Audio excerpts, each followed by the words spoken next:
Hi hello ನಮಸ್ತೆ ನಮಸ್ಕಾರ ಪ್ರೀತಿ ವೀಕ್ಷಕರೇ, ತಮ್ಮೆಲ್ಲರೂ ಕೂಡ ಸೋಮವಾರದ ಮುಂಜಾನೆಯ ನಮಸ್ತೆ ದಾವಣಗೆರೆ ಕಾರ್ಯಕ್ರಮಕ್ಕೆ ಆತ್ಮೀಯವಾಗಿರ್ತಕ್ಕಂಥ ಸ್ವಾಗತ ಸುಸ್ವಾಗತ. ಇವತ್ತು ಜೂನ್ 30ನೇ ತಾರೀಕು ಯಾರೆಲ್ಲ ಹುಟ್ಟುಹಬ್ಬನ ಆಚರಿಸ್ಕೊಳ್ತಾರೆ ಅವರೆಲ್ಲರೂ ಕೂಡ ಹುಟ್ಟುಹಬ್ಬದ ಹಾರ್ದಿಕ ಶುಭಾಶಯಗಳನ್ನು ತಿಳಿಸ್ತಾ, ಯಾರೆಲ್ಲ ಇವತ್ತು ವಿವಾಹ ವಾರ್ಷಿಕೋತ್ಸವದ ಶುಭ ಸಂದರ್ಭದಲ್ಲಿ ಅವರು ಕೂಡ ಹಾರ್ದಿಕವಾಗಿ ಶುಭಾಶಯಗಳನ್ನು ತಿಳಿಸ್ತಾ, ಆ ಭಗವಂತ ನಿಮ್ಮನ್ನೆಲ್ಲ ಆಯಸ್ಸು ಆರೋಗ್ಯ ಐಶ್ವರ್ಯ ಸಂಪತ್ತನ್ನು ನೀಡಿ ಸಂತೋಷವಾಗಿ ಜೊತೆಯಾಗಿ ಬಾಳೋ ಹಾಗೆ ಹರಸಲಿ ಅಂತ ಕೇಳ್ಕೊಳ್ತಿದ್ದೀನಿ. ಅದೇ ರೀತಿ ವಿಶೇಷವಾಗಿ ಸೋಮವಾರ ಭೋಲೆನಾಥನ ವಾರ, ಯಾರೆಲ್ಲ ಹೊಸ ಕೆಲಸಗಳಿಗೆ ಕೈ ಹಾಕ್ತಿದ್ರೆ ಅವರೆಲ್ಲರೂ ಕೂಡ ಶುಭವಾಗಲಿ, ಕರಿಬೇವು ಸಜ್ಜೆಯ ಆಶೀರ್ವಾದ ಕೂಡ ನಿಮ್ಮ ಮೇಲೆ ಇರಲಿ ಅಂತ ಕೇಳ್ಕೊಳ್ತಾ, ದಾವಣಗೆರೆ ನಗರದಲ್ಲಿ ಏನು ನಡೀತಿದೆ, ದಾವಣಗೆರೆ ಜಿಲ್ಲೆಯಲ್ಲಿ ನಡೀತಿದೆ, ರಾಜ್ಯ ಹೊರ ರಾಜ್ಯಗಳಲ್ಲಿ ಏನು ನಡೀತಿದೆ, ದೇಶ ವಿದೇಶಗಳಲ್ಲಿ ಏನು ನಡೀತಾ ಇದೆ ಅನ್ನೋದನ್ನ ಕೂಡ ಕ್ವಿಕ್ ಆಗಿ ಅಪ್ಡೇಟ್ ಮಾಡ್ತಾ ಹೋಗ್ತೀನಿ. ಅದೇ ರೀತಿ ಕ್ರೀಡಾ ಸುದ್ದಿ ಏನಿದೆ ಅನ್ನೋದನ್ನು ಕೂಡ ಕ್ವಿಕ್ ಆಗಿ ಅಪ್ಡೇಟ್ ಮಾಡೋ ಪ್ರಯತ್ನವನ್ನು ಮಾಡ್ತೀನಿ. ಬನ್ನಿ ಹಾಗಾದರೆ ಹೆಚ್ಚು ತಡ ಮಾಡದೆ ಇವತ್ತಿನ ಕಾರ್ಯಕ್ರಮವನ್ನು ಶುರು ಮಾಡೋಣ. ಕಾರ್ಯಕ್ರಮದ ಪ್ರಾರಂಭದಲ್ಲಿ ಮೊಟ್ಟ ಮೊದಲನೇದಾಗಿ ನಮ್ಮೆಲ್ಲ ಪ್ರೀತಿಯ ವೀಕ್ಷಕರಿಗಾಗಿ ಒಂದಷ್ಟು ಕಿವಿ ಮಾತುಗಳು. ದಯಮಾಡಿ ಕಾರ್ಯಕ್ರಮಕ್ಕೆ ಕರೆ ಮಾಡುವಾಗ ಟಿವಿ ವ್ಯಾಲ್ಯೂಮ್ನ ಸಂಪೂರ್ಣವಾಗಿ ಮ್ಯೂಟ್ ಮಾಡಿಬಿಟ್ಟು ಕರೆ ಮಾಡಿ ಅಂತ ಕೇಳ್ಕೊಳ್ತೀನಿ. ಏಕೆಂದರೆ ಇದು ನೇರ ಪ್ರಸಾರದ ಕಾರ್ಯಕ್ರಮ ಆಗಿದ್ರು ಕೂಡ ಕಾರ್ಯಕ್ರಮ ನಿಮ್ಮ ಟಿವಿ ಪರದ ಮೇಲೆ ಪ್ರಸಾರ ಆಗಲಿಕ್ಕೆ 4 ರಿಂದ 5 ಸೆಕೆಂಡ್ ತಡ ಆಗೋದ್ರಿಂದ ದಯವಿಟ್ಟು ಟಿವಿ ವ್ಯಾಲ್ಯೂಮ್ನ ಮ್ಯೂಟ್ ಮಾಡಿ ಕರೆ ಮಾಡಿ ಅಂತ ಕೇಳ್ಕೊಳ್ತೀನಿ. ಅದೇ ರೀತಿ ದಯವಿಟ್ಟು ಪ್ರಶ್ನೆಗಳಿಗೆ ಉತ್ತರಿಸುವಾಗ 30 ಸೆಕೆಂಡ್ಗಳಿಂದ ಹೆಚ್ಚು ಸಮಯ ತೆಗೆದುಕೊಬಿಡಿ. ಯಾಕೆಂದರೆ ಬೇರೆಯವರು ಕೂಡ ಉತ್ತರ ಗೊತ್ತಿರುತ್ತೆ, ಅವರು ಉತ್ತರ ಹೇಳಲಿಕ್ಕೆ ಆಗಲ್ಲ ಅಂತ ಹೇಳಿ ಬೇಜಾರು ಮಾಡ್ಕೊಳ್ತಾರೆ. ಸೊ ದಯವಿಟ್ಟು ಇದನ್ನು ಅರ್ಥ ಮಾಡ್ಕೊಳ್ಳಿ ಅಂತ ಕೇಳ್ಕೊಳ್ತೀನಿ.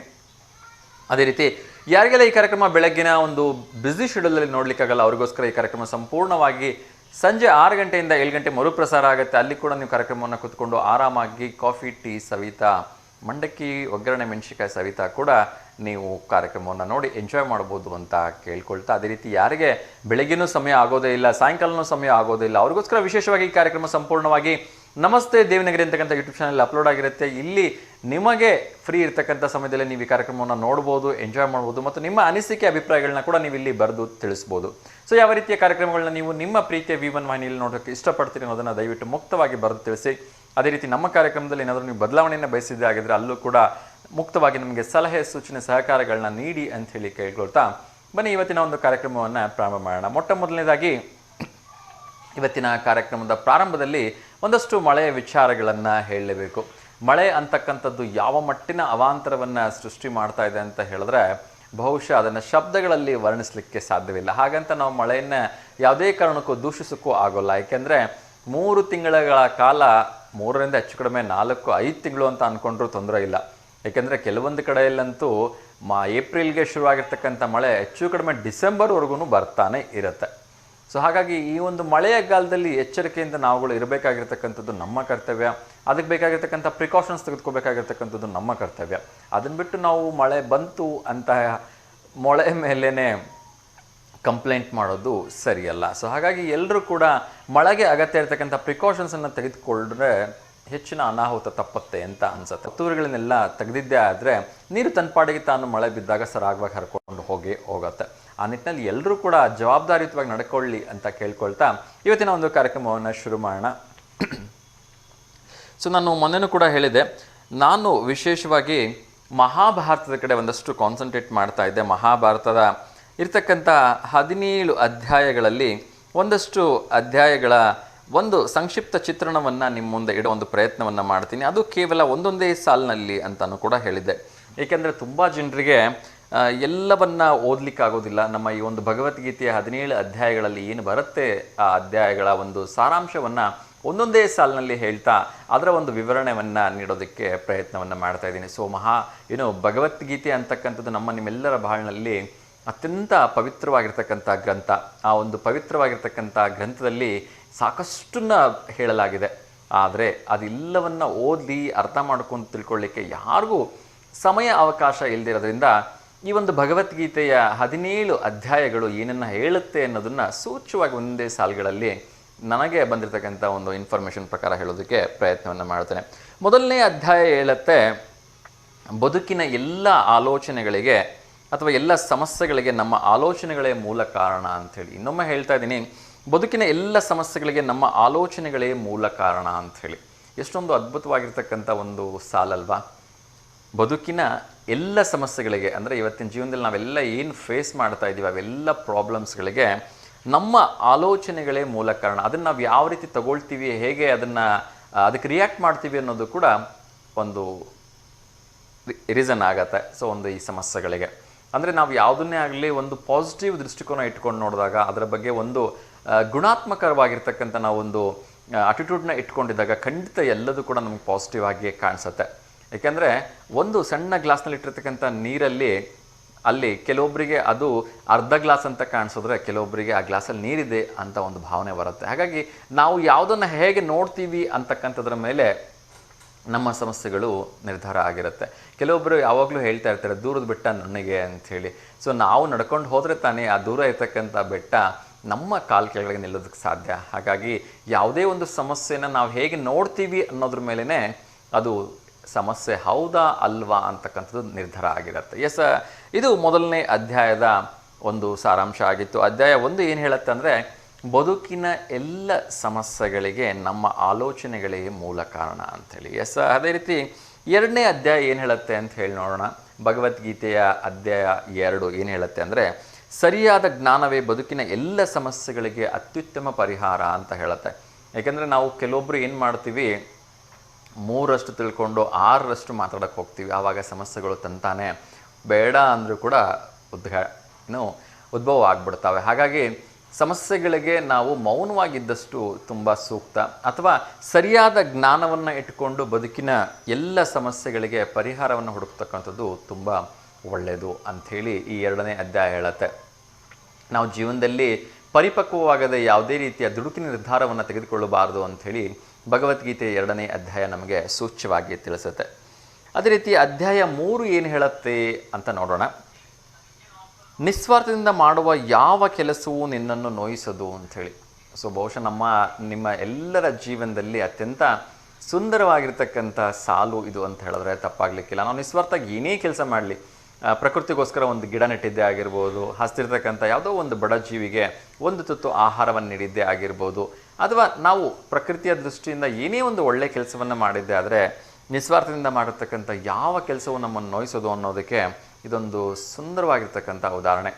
ಇದು ಇನ್ನೊಂದು ಏನು ಹೇಳುತ್ತೆ ಅಂದರೆ ನಾವು ಪ್ರತಿಯೊಂದು ಕೆಲಸವನ್ನು ಮಾಡುವಾಗ ಸ್ವಾರ್ಥವನ್ನು ಬದಿಗಿಟ್ಟು ಎಲ್ರಿಗೂ ಒಳ್ಳೆಯದಾಗಲಿ ಅನ್ನೋ ರೀತಿಯಿಂದನೇ ಕೆಲಸ ಮಾಡಿ ಅನ್ನೋದನ್ನು ಕೂಡ ಇದು ನಮಗೆ ಪ್ರೇರೇಪಣೆಯನ್ನು ಮಾಡುತ್ತೆ. ಸೊ ಭಗವಂತ ಶ್ರೀಕೃಷ್ಣ ಅರ್ಜುನನಿಗೆ ಹೇಳ್ತಾನೆ ನಿಸ್ವಾರ್ಥದಿಂದ ಮಾಡುವ ಯಾವ ಕೆಲಸವೂ ನಿನ್ನನ್ನು ನೋಯಿಸೋದು ಅಂಥೇಳಿ. ಸೊ ಇಲ್ಲಿ ಈ ಒಂದು ಯುದ್ಧದ ಭೂಮಿಯಲ್ಲಿ ಅರ್ಜುನ ಶ್ರೀಕೃಷ್ಣ ಪರಮಾತ್ಮನಿಗೆ ಹೇಳುವಾಗ ಧರ್ಮದ ವಿರುದ್ಧ ಅಧರ್ಮದ ವಿರುದ್ಧ ನೀನು ಹೋರಾಡಕ್ಕೆ ನಿಂತಾಗ ಧರ್ಮದ ಬಗ್ಗೆ ಜಯಿಸೋದನ್ನ ಬಗ್ಗೆ ಮಾತ್ರ ಯೋಚನೆ ಮಾಡಬೇಕು. ಆ ಕಡೆ ನಿಂತಿರ್ತಕ್ಕಂಥವ್ರು ನಿನ್ನ ಸೋದರ ಸಂಬಂಧಿಗಳು ಅನ್ನೋದನ್ನೆಲ್ಲ ಗಮನ ಕೊಡಬೇಡ. ನಿಸ್ವಾರ್ಥದಿಂದ ನೀನು ಕೆಲಸ ಮಾಡು, ಅದು ಖಂಡಿತ ನಿನಗೆ ನೋವು ಉಂಟು ಮಾಡೋದಿಲ್ಲ ಅನ್ನೋ ಅರ್ಥದಲ್ಲಿ ಇಲ್ಲಿ ಅಧ್ಯಾಯ 3ರಲ್ಲಿ ಹೇಳಿದ್ದಾನೆ. ಇನ್ನು ಅಧ್ಯಾಯ 4 ಏನು ಹೇಳುತ್ತೆ, ಭಗವದ್ಗೀತೆಯ ಅಧ್ಯಾಯ 4 ಏನು ಹೇಳುತ್ತೆ ಅಂತ ಹೇಳಿದ್ರೆ ನಿನ್ನ ಬದುಕಿನಲ್ಲಿ ನಡೆಯುವುದೆಲ್ಲವೂ ನಿನ್ನ ಕರ್ಮದ ಫಲವೇ ಆಗಿದೆ ಅಂಥೇಳಿ ಹೇಳಲಾಗಿದೆ. ಎಷ್ಟೊಂದು ಸುಂದರವಾಗಿರ್ತಕ್ಕಂಥ ಮಾತಲ್ವಾ. ಸೊ ನಾವು ಯಾವಾಗಲೂ ಗೊಣಗ್ತಾ ಇರ್ತೀವಿ ಜೀವನದಲ್ಲಿ, ನನ್ನ ಜೊತೆಯಲ್ಲಿಯೇ ಓದ್ದವನು, ನನ್ನಷ್ಟೇ ಓದ್ದವನು, ಇನ್ನು ನನಗಿನ್ನ ಕಡಿಮೆ ಓದಿದವನು ಕೂಡ ತುಂಬ ಶ್ರೀಮಂತನಾಗಿ ಮೆರೀತಿದ್ದಾನೆ, ಆದರೆ ನನಗೆ ಮಾತ್ರ ಇಂಥ ಅವಕಾಶ ಸಿಕ್ಕಿಲ್ವಲ್ಲ ಅಂಥೇಳಿ ಆ ಭಗವಂತನ ಕುರಿತು ನಾವು ಯಾವಾಗಲೂ ದೂರ್ತಾ ಇರ್ತೀವಿ. ಆದರೆ ಭಗವಂತ ಹೇಳ್ತಾನೆ ಎಲ್ಲರಿಗೂ ಕೂಡ ನಾನು ಸರಿಸಮಾನವಾಗಿ ನೀಡಿದ್ದೇನೆ, ಆದರೆ ಅದೆಲ್ಲವೂ ಕೂಡ ನಿಮ್ಮ ನಿಮ್ಮ ಕರ್ಮಗಳಿಗೆ ಅನುಗುಣವಾಗಿದೆ. ನೀವು ಪೂರ್ವಜನ್ಮದಲ್ಲಿ ಮಾಡಿರ್ತಕ್ಕಂಥ ಕರ್ಮಗಳಾಗಿರ್ಬೋದು ಅಥವಾ ಈ ಜನ್ಮದಲ್ಲಿ ಮಾಡಿರ್ತಕ್ಕಂಥ ಕರ್ಮಗಳಾಗಿರ್ಬೋದು ನಮಗೆ ಯಥಾವತ್ತಾಗಿ ಏನನ್ನು ಕೊಡಬೇಕೋ ಅದನ್ನು ಮಾತ್ರ ಕೊಡುತ್ತೆ ಅಂತಕ್ಕಂಥದ್ದು ಈ ಮಾತಿನ ಸಾರಾಂಶ. ಇದರ ಇನ್ನೂ ಒಂದು ಮುಂದುವರೆದ ಸಾಲಿನಲ್ಲಿ ಹೇಳಬೇಕು ಅಂತ ಹೇಳಿದ್ರೆ ನಾವು ಈಗ ಪ್ರಸ್ತುತವಾಗಿ ಹೇಗೆ ನಡ್ಕೊಳ್ತೀವಿ ಅದು ನಮ್ಮ ಕುಟುಂಬದ ಜೊತೆ ಇರ್ಬೋದು, ನಮ್ಮ ತಂದೆ ತಾಯಿಗಳ ಜೊತೆ ಇರ್ಬೋದು, ನಮ್ಮ ಒಡ ಹುಟ್ಟಿದವ್ರ ಜೊತೆ ಇರ್ಬೋದು, ಅಥವಾ ಮೂಕ ಪ್ರಾಣಿ ಪಕ್ಷಿಗಳ ಜೊತೆ ಇರ್ಬೋದು, ಅಥವಾ ಯಾರೋ ಬಡವರ ಜೊತೆಗೆ ಅಥವಾ ಯಾರ ಜೊತೆ ವ್ಯವಹಾರ ಮಾಡುವಾಗ ನಾವು ಹೇಗೆ ಅನ್ಯಾಯ, ಮೋಸ, ಕಪಟ ಇವೆಲ್ಲವನ್ನು ಬದಿಗೊತ್ತಿ ನಾವು ಅವ್ರ ಜೊತೆ ಹೇಗೆ ನಡ್ಕೊಳ್ತೀವಿ ಅನ್ನೋದ್ರ ಮೇಲೇ ಈ ಒಂದು ನಮ್ಮ ಬದುಕಿನಲ್ಲಿ ನಾವು ಪಡಿತಕ್ಕಂಥ ಫಲ ನಿರ್ಧಾರ ಆಗಿದೆ ಅಂತ ಹೇಳೋದಕ್ಕೆ ಇಷ್ಟಪಡ್ತಾ ಇನ್ನು ಇವತ್ತಿನ ಒಂದು ಕೊನೆಯ ಸಾಲನ್ನು ಹೇಳಿಬಿಟ್ಟು ಮುಂದಿನ ವಿಚಾರವನ್ನು ನೋಡೋಣ. ಏಕೆಂದರೆ ಒಂದೇ ದಿವಸ ಎಲ್ಲ 17 ಅಧ್ಯಾಯಗಳ ಬಗ್ಗೆ ಹೇಳೋದು ಕೂಡ ಸ್ವಲ್ಪ ಕಷ್ಟ ಆಗುತ್ತೆ. ಹಾಗಾಗಿ ಸಾಧ್ಯವಾದಷ್ಟು ದಿನಕ್ಕೆ 4 ಅಥವಾ 5 ಅಂಶಗಳನ್ನು ತಿಳಿಸೋ ಒಂದು ಪ್ರಯತ್ನವನ್ನು ಮಾಡ್ತೀನಿ. ಇವತ್ತಿನ ಕೊನೆಯ ಭಗವದ್ಗೀತೆಯ ಅಧ್ಯಾಯ 5ರ ಅಂಶ ಏನು ಹೇಳುತ್ತೆ ಅಂತ ಹೇಳಿದ್ರೆ ನಾನು ಮಾತ್ರವೇ ಎನ್ನುವ ಅಹಂಕಾರವನ್ನು ಬಿಟ್ಟಾಗ ಮಾತ್ರ ಪ್ರಪಂಚ ನೀಡ್ತಕ್ಕಂಥ ಖುಷಿ ನಿನಗೆ ಸಿಗುತ್ತದೆ ಅಂಥೇಳಿ. ಸೊ ಇದು ಎಷ್ಟೊಂದು ಸಂದರ್ಭಗಳಲ್ಲಿ ಮತ್ತೆ ಮತ್ತೆ ಪುನರಾವರ್ತನೆ ಆಗ್ತಾನೇ ಇದೆ. ಎಷ್ಟೋ ಜನ ದೊಡ್ಡವ್ರನ್ನ ನಾನು ನೋಡಿದ್ದೀನಿ, ಅವ್ರು ಏನು ಅಂತ ಹೇಳಿದ್ರೆ ಎಡಗೈ ಕೊಟ್ಟಿದ್ದು ಬಲಗೈ ಗೊತ್ತಾಗಬಾರ್ದು ಅನ್ನೋ ಹಾಗೆ ಯಾವುದೇ ಒಂದು ಸಂದರ್ಭಗಳಲ್ಲಿ ಅವರು ನೀಡಿದರೂ ಕೂಡ ನೀಡದೇ ಇರೋ ಹಾಗೆ ದೂರ ಎಲ್ಲೋ ಕುತ್ಕೊಂಡು ನೋಡಿ ಕೂತ್ಕೊಂಡು ಆ ಸಂತೋಷವನ್ನು ಎಂಜಾಯ್ ಮಾಡ್ತಾ ಇರ್ತಾರೆ. ಸೊ ಅದು ನಿಜಕ್ಕೂ ಕೊಡೋದರ ಒಂದು ಮಹತ್ವ. ಹಾಗಾಗಿ ಭಗವಂತ ಶ್ರೀಕೃಷ್ಣ ಪರಮಾತ್ಮ ಹೇಳ್ತಾನೆ ಅರ್ಜುನನಿಗೆ, ನಾನು ಮಾತ್ರವೇ, ನನ್ನಿಂದನೇ ಎಲ್ಲ ಅನ್ನೋದನ್ನು ಮೊದಲು ಬಿಟ್ಟುಬಿಡು. ಆ ಅಹಂಕಾರವನ್ನು ಬಿಟ್ಟಾಗ ಮಾತ್ರ ಪ್ರಪಂಚ ನಿನಗೆ ನೀಡ್ತಕ್ಕಂಥ ಖುಷಿ ನಿನಗೆ ಸಿಗಲಿಕ್ಕೆ ಸಾಧ್ಯ ಅಂಥೇಳಿ. ಇವತ್ತು ನಾವು ನಮ್ಮ ಜೀವನದಲ್ಲಿ ಏನಾದರೂ ಒಂದು ಸಣ್ಣ ಪುಟ್ಟದನ್ನು ಸಾಧನೆ ಮಾಡೋದು, ಸಣ್ಣ ಪುಟ್ಟದನ್ನು ಇದನ್ನು ಮಾಡಿದ್ರೂ ಕೂಡ ನಾನು ನಾನು ನಾನು ಅಂತ ಹೇಳ್ತಾ ಇರ್ತೀವಿ. ಸೊ ಹಾಗಾಗಿ ನಾನು ಅನ್ನೋ ಅಹಂಕಾರವನ್ನು ಬಿಟ್ಟಾಗ ಮಾತ್ರ ಜೀವನದಲ್ಲಿ ನಾವು ಖುಷಿಯಾಗಿರ್ಲಿಕ್ಕೆ ಸಾಧ್ಯ ಅಂಥೇಳಿ ಅರ್ಜುನನಿಗೆ ಶ್ರೀಕೃಷ್ಣ ಪರಮಾತ್ಮ ಅಲ್ಲಿ ಬೋಧನೆಯನ್ನು ನೀಡ್ತಾ ಇದ್ದಾನೆ. ಸೊ ಇದಿಷ್ಟು ಭಗವಂತ ಹೇಳಿರ್ತಕ್ಕಂಥ ಭಗವದ್ಗೀತೆಯ 5 ಅಧ್ಯಾಯಗಳ ಒಂದು ಸಂಕ್ಷಿಪ್ತ ನೋಟವನ್ನು ನಿಮಗೆ ಪ್ರಸ್ತುತಪಡಿಸೋದಕ್ಕೆ ಪ್ರಯತ್ನವನ್ನು ಮಾಡಿದ್ದೀನಿ. ನಾಳೆ ಉಳಿದ ಅಧ್ಯಾಯಗಳ ಬಗ್ಗೆ ತಿಳಿಸ್ತೀನಿ ಅಂತ ಹೇಳ್ತಾ ಇನ್ನು ನೇರವಾಗಿ ಕಾರ್ಯಕ್ರಮದ ಕಡೆ ಹೋಗೋಣ. ಮೊಟ್ಟ ಮೊದಲನೇದಾಗಿ ಹೇಳ್ತಾ ಇದ್ದೆ, ಇವತ್ತು ವಿಶೇಷವಾಗಿ ಸೋಷಿಯಲ್ ಮೀಡಿಯಾ ಡೇ ಇದೆ. ಸೊ ಸೋಷಿಯಲ್ ಮೀಡಿಯಾ ಅಂತಕ್ಕಂಥದ್ದು ಇವತ್ತು ಯಾವ ಮಟ್ಟಗಿನ ತಂದ ಪರಿಣಾಮವನ್ನು ಬೀರ್ತಾ ಇದೆ ಅಂತ ಹೇಳಿದ್ರೆ, ಜನರಿಗೆ ಬೆಳಗ್ಗೆ ಎದ್ದಾಗಿನಿಂದ ಹಿಡಿದು ರಾತ್ರಿವರೆಗೂ ಪ್ರತಿಯೊಂದು ಹಂತಗಳಲ್ಲೂ ಕೂಡ ಈ ಒಂದು ಮೊಬೈಲ್ಗಳ ಗೀಳು ಹಚ್ಕೊಂಡ್ಬಿಟ್ಟಿದೆ. ಅದರಲ್ಲೂ ಕೂಡ ಈ ಸೋಷಿಯಲ್ ಮೀಡಿಯಾ ಆ್ಯಪ್ಗಳಾಗಿರ್ತಕ್ಕಂಥ ವಾಟ್ಸಪ್ ಆಗಿರ್ಬೋದು, ಯೂಟ್ಯೂಬ್ ಆಗಿರ್ಬೋದು, ಟ್ವಿಟ್ಟರ್ ಆಗಿರ್ಬೋದು, ಇನ್ಸ್ಟಾಗ್ರಾಮ್ ಆಗಿರ್ಬೋದು, ಈ ರೀಲ್ಸ್ಗಳಿರ್ತಕ್ಕಂಥ ಆ್ಯಪ್ಗಳು ಒಂದೇ ಎರಡೇ 106 ಆ್ಯಪ್ಗಳು ನಮ್ಮನ್ನು ತನ್ನ ಒಂದು ಕಪಿಮುಷ್ಟಿಲಿ ಇಟ್ಕೊಂಡ್ಬಿಟ್ಟಿದ್ದಾವೆ ಅಂತ ಹೇಳಿದ್ರೆ ತಪ್ಪಾಗಲಿಕ್ಕಿಲ್ಲ. ನಮ್ಮದು ಕರೆ ಬರ್ತಾ ಇದೆ, ಅವ್ರದ್ದು ಯಾರ್ದು ನೋಡೋಣ. ನಮಸ್ತೆ ದಾವಣಗೆರೆ. ಹಲೋ ಅಮ್ಮ, ನಮಸ್ತೆ, ಹೇಗಿದ್ದೀರಿಮ್ಮ? ಓನಮ್ಮ, ಚೆನ್ನಾಗಿದ್ದೀನಿ. ತಿಂಡಿ ಆಯ್ತಾ? ಭಗವದ್ಗೀತೆ ಹೇಳಕತ್ತಿದ್ದೆಪ್ಪ, ಅದಕ್ಕೆ ಕೇಳ್ಕೊಂತ ಕುತ್ಕೊಂಡಿದ್ದೀವಿ. ಆಗ್ಲಿಮ್ಮ, ಆಗ್ಲಿ. ತಿಂಡಿ ಆಯ್ತಮ್ಮ? ಎಲ್ಲರಿಗೂ ಒಂದು ಒಳ್ಳೆ ಮಾರ್ಗನ ತಿಳಿಸ್ತೀಯಪ್ಪ, ಒಳ್ಳೇದಾಗ್ಲಿ. ಆಗ್ಲಿಮ್ಮ, ನಿಮ್ಮ ಆಶೀರ್ವಾದ ಇರ್ಲಿಮ್ಮ. ಓದಿದೇವ್ ನಾವು ಭಗವದ್ಗೀತನ. ಹಾನಮ್ಮ. ಆದ್ರೂ ಈಗ ನೀನು ಹೇಳೋದು ಒಳ್ಳೇದು. ನಿಮ್ಮಷ್ಟಂತೂ ತಿಳ್ಕೊಂಡಿಲ್ಲಮ್ಮ. ತಿಳಿಯಂತದ್ ಹೇಳ್ತೀಯಲ್ಲಪ್ಪ, ಅದ ನಿನಗೆ ಒಳ್ಳೇದು. ಆಗ್ಲಿಮ್ಮ, ನಿಮ್ಮ ದೊಡ್ಡವರಷ್ಟಂತೂ ನಾನು ತಿಳ್ಕೊಂಡಿಲ್ಲ. ಏನೋ ಸ್ವಲ್ಪ ತಿಳ್ಕೊಂಡಿರೋದ್ರಲ್ಲೇ ನನಗೆ ಬಂದಿರೋ ಹಾಗೆ ಹೇಳೋಕೆ ಪ್ರಯತ್ನ ಮಾಡ್ತಾ ಇದ್ದೀನಿ. ಆತಪ್ಪ, ನಿನ್ನ ಇದಕ್ಕೆ ನಾವು ಕೃತಜ್ಞತೆಗಳು ಸಲ್ಲಿಸ್ತೀವಿ. ಥ್ಯಾಂಕ್ ಯು ಮಾ. ಆತಪ್ಪ, ನಿನ್ನೆ ಒಂದು ತಾಯ್ದು ಕೇಳ್ತಾ. ಹೌದಮ್ಮ, ನಿಮ್ಮ ಹೆಸರು ತಗೊಂಡಿದ್ರು ಅದರಲ್ಲಿ. ನನ್ನ ಹೆಸರಿಗೆ ಗೊತ್ತಿಲ್ಲ, ನನ್ನ ಹೆಸರು ಎಲ್ಲಮ್ಮ ಕಣಪ್ಪ, ನೀನು ಮರ್ತ್ಬಿಟ್ಟಿದ್ಯಾ? ಇಲ್ಲ ಇಲ್ಲ, ಎಲ್ಲಮ್ಮ ಅಂತ ನನಗೆ ಯಾವಾಗ್ಲೂ ಗೊತ್ತು. ಅದಕ್ಕೆ ನಾನು ನಿಮ್ಮ ಪ್ರೀತಿಯಿಂದ ಅಮ್ಮ ಅಂತಾನೆ ಕರಿತೀನಿ. ಅಲ್ಲ, ಅದ ನನಗೆ ಗೊತ್ತ, ಅಮ್ಮ ಅಂತಾನೆ ಕರೆಯಂದಿರು. ಹೌದಮ್ಮ. ಅಲ್ಲಿ ನಿನ್ನಾಗ ತಾಯ್ದು ಕೇಳ್ತೀಯ, ನಮ್ಮ ಊರ ಹೆಸರು ಒಂದು ಹೇಳಿಲ್ ಬಿಡೋ, ಗೊತ್ತಿಲ್ಲ ಅಂತ. ಬಲ್ಲೂರು ಎಲ್ಲಮ್ಮ ಅಂದ್ರೆ ಗೊತ್ತಾಗ್ಬಿಡುತ್ತಲ್ಲ ಸಿಂಪಲ್ ಆಗಿ. ಅದ ಶಾಂತಮ್ಮ ಹೇಳ್ತಾ. ಹೌದಮ್ಮ, ನಮ್ಮ ಹೆಸರು ಗೊತ್ತಿಲ್ಲ ಪಾಪ ತಾಯಿಗೆ. ಹೌದು ಹೌದು ಹೌದು. ಬಲ್ಲೂರೇ ಅಲ್ಲಮ್ಮ ನಿಮ್ಮೂರು? ಒಳ್ಳೇದ್ ಮಾಡಿದ್ದೀನ, ಭಗವದ್ಗೀತೆ ಹೇಳ್ತಾನೆ ಅಂದಿ, ಹೇಳಪ್ಪ. ಖಂಡಿತ ಖಂಡಿತ, ಡೈಲಿ ಒಂದೊಂದೇ ಅಧ್ಯಾಯಗಳ ಬಗ್ಗೆ ಮಾತಾಡ್ತಾ ಎಲ್ಲರಿಗೂ ತಿಳಿಲಿಪ್ಪ. ಆಗ್ಲಿಮ್ಮ, ಆಗ್ಲಿ. ತುಂಬಾ ಖುಷಿ ಆಯ್ತಮ್ಮ. ಓಕೆ, ಒಳ್ಳೇದಾಗ್ಲಪ್ಪ. ಆಗ್ಲಿಮ್ಮ, ನಮಸ್ಕಾರಮ್ಮ, ಥ್ಯಾಂಕ್ ಯು. ಎಸ್, ಎಲ್ಲಮ್ಮ ಅವರು ಬಲ್ಲೂರಿಂದ ತುಂಬ ಪ್ರೀತಿಯಿಂದ ಕರೆ ಮಾಡ್ತಾರೆ. ಬಹುಶಃ ದೊಡ್ಡವರೆಲ್ಲರ ಆಶೀರ್ವಾದ ಪಡಿತಕ್ಕಂಥದ್ದು ನಾನು ಯಾವಾಗಲೂ ಹೇಳ್ತೀನಿ, ನನ್ನ ಪೂರ್ವಜನ್ಮದ ಒಂದು ಪುಣ್ಯ ಸುಕೃತ ಅಂತ ಭಾವಿಸ್ತೀನಿ. ಯಾಕೆಂದರೆ ಇಷ್ಟೊಂದು ಹಿರಿಯ ಜೀವಿಗಳು ನಮ್ಮ ಕಾರ್ಯಕ್ರಮಕ್ಕೆ ಫೋನ್ ಮಾಡಿ ನಮಗೆ ಆಶೀರ್ವಾದವನ್ನು ನೀಡ್ತಾರೆ, ನಮಗೆ ಒಂದು ಪ್ರೀತಿಯನ್ನು ತೋರಿಸ್ತಾರೆ ಅಂತ ಹೇಳಿದ್ರೆ ಇದಕ್ಕಿಂತ ಇನ್ನೇನು ಬೇಕು ಕಾರ್ಯಕ್ರಮದ ಯಶಸ್ಸಿಗೆ ಅಲ್ವಾ?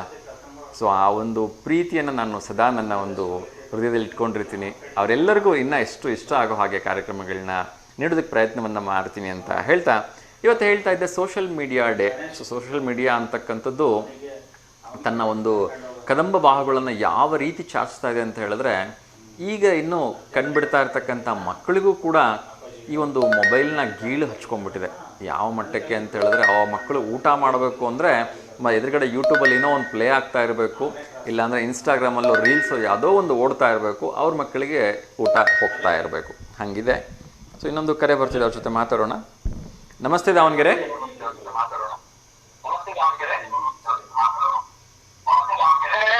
ನಮಸ್ತೆ ತಮ್ಮ. ಅಮ್ಮ ನಮಸ್ತೆ ಅಮ್ಮ. ಟಿವಿ ವೇಲೆ ಮುಂಚೆ ಕಡಿಮೆ ಮಾಡಿಬಿಡಿಮ್ಮ.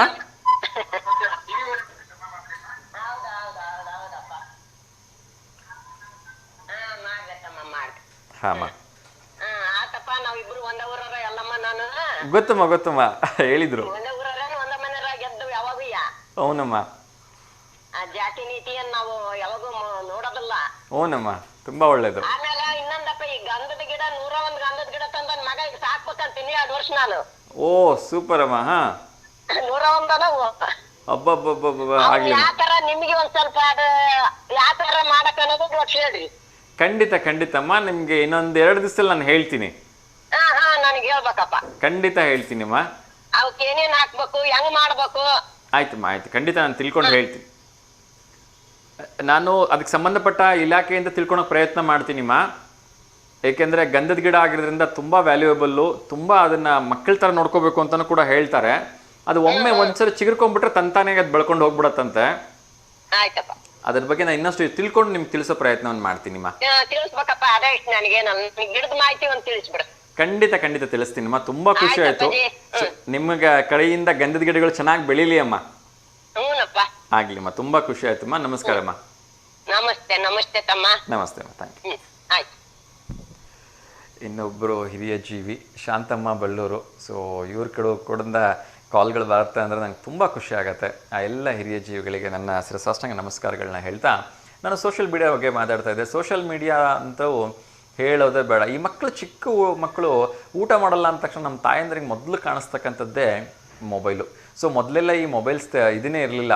ಆ ತಾಯಂದರು ಹಾಡು ಹೇಳಿಕೊಂಡು ಏನೇನೋ ಮಕ್ಕಳಿಗೆ ಹೊರಗಡೆ ಪಶು ಪಕ್ಷಿ ಪ್ರಾಣಿಗಳನ್ನ ತೋರಿಸ್ಕೊಂಡು ಗಿಡ ಸೂರ್ಯ ಚಂದ್ರನ ತೋರಿಸ್ಬಿಟ್ಟು ಊಟ ಮಾಡಿಸ್ತಾಯಿದ್ರು.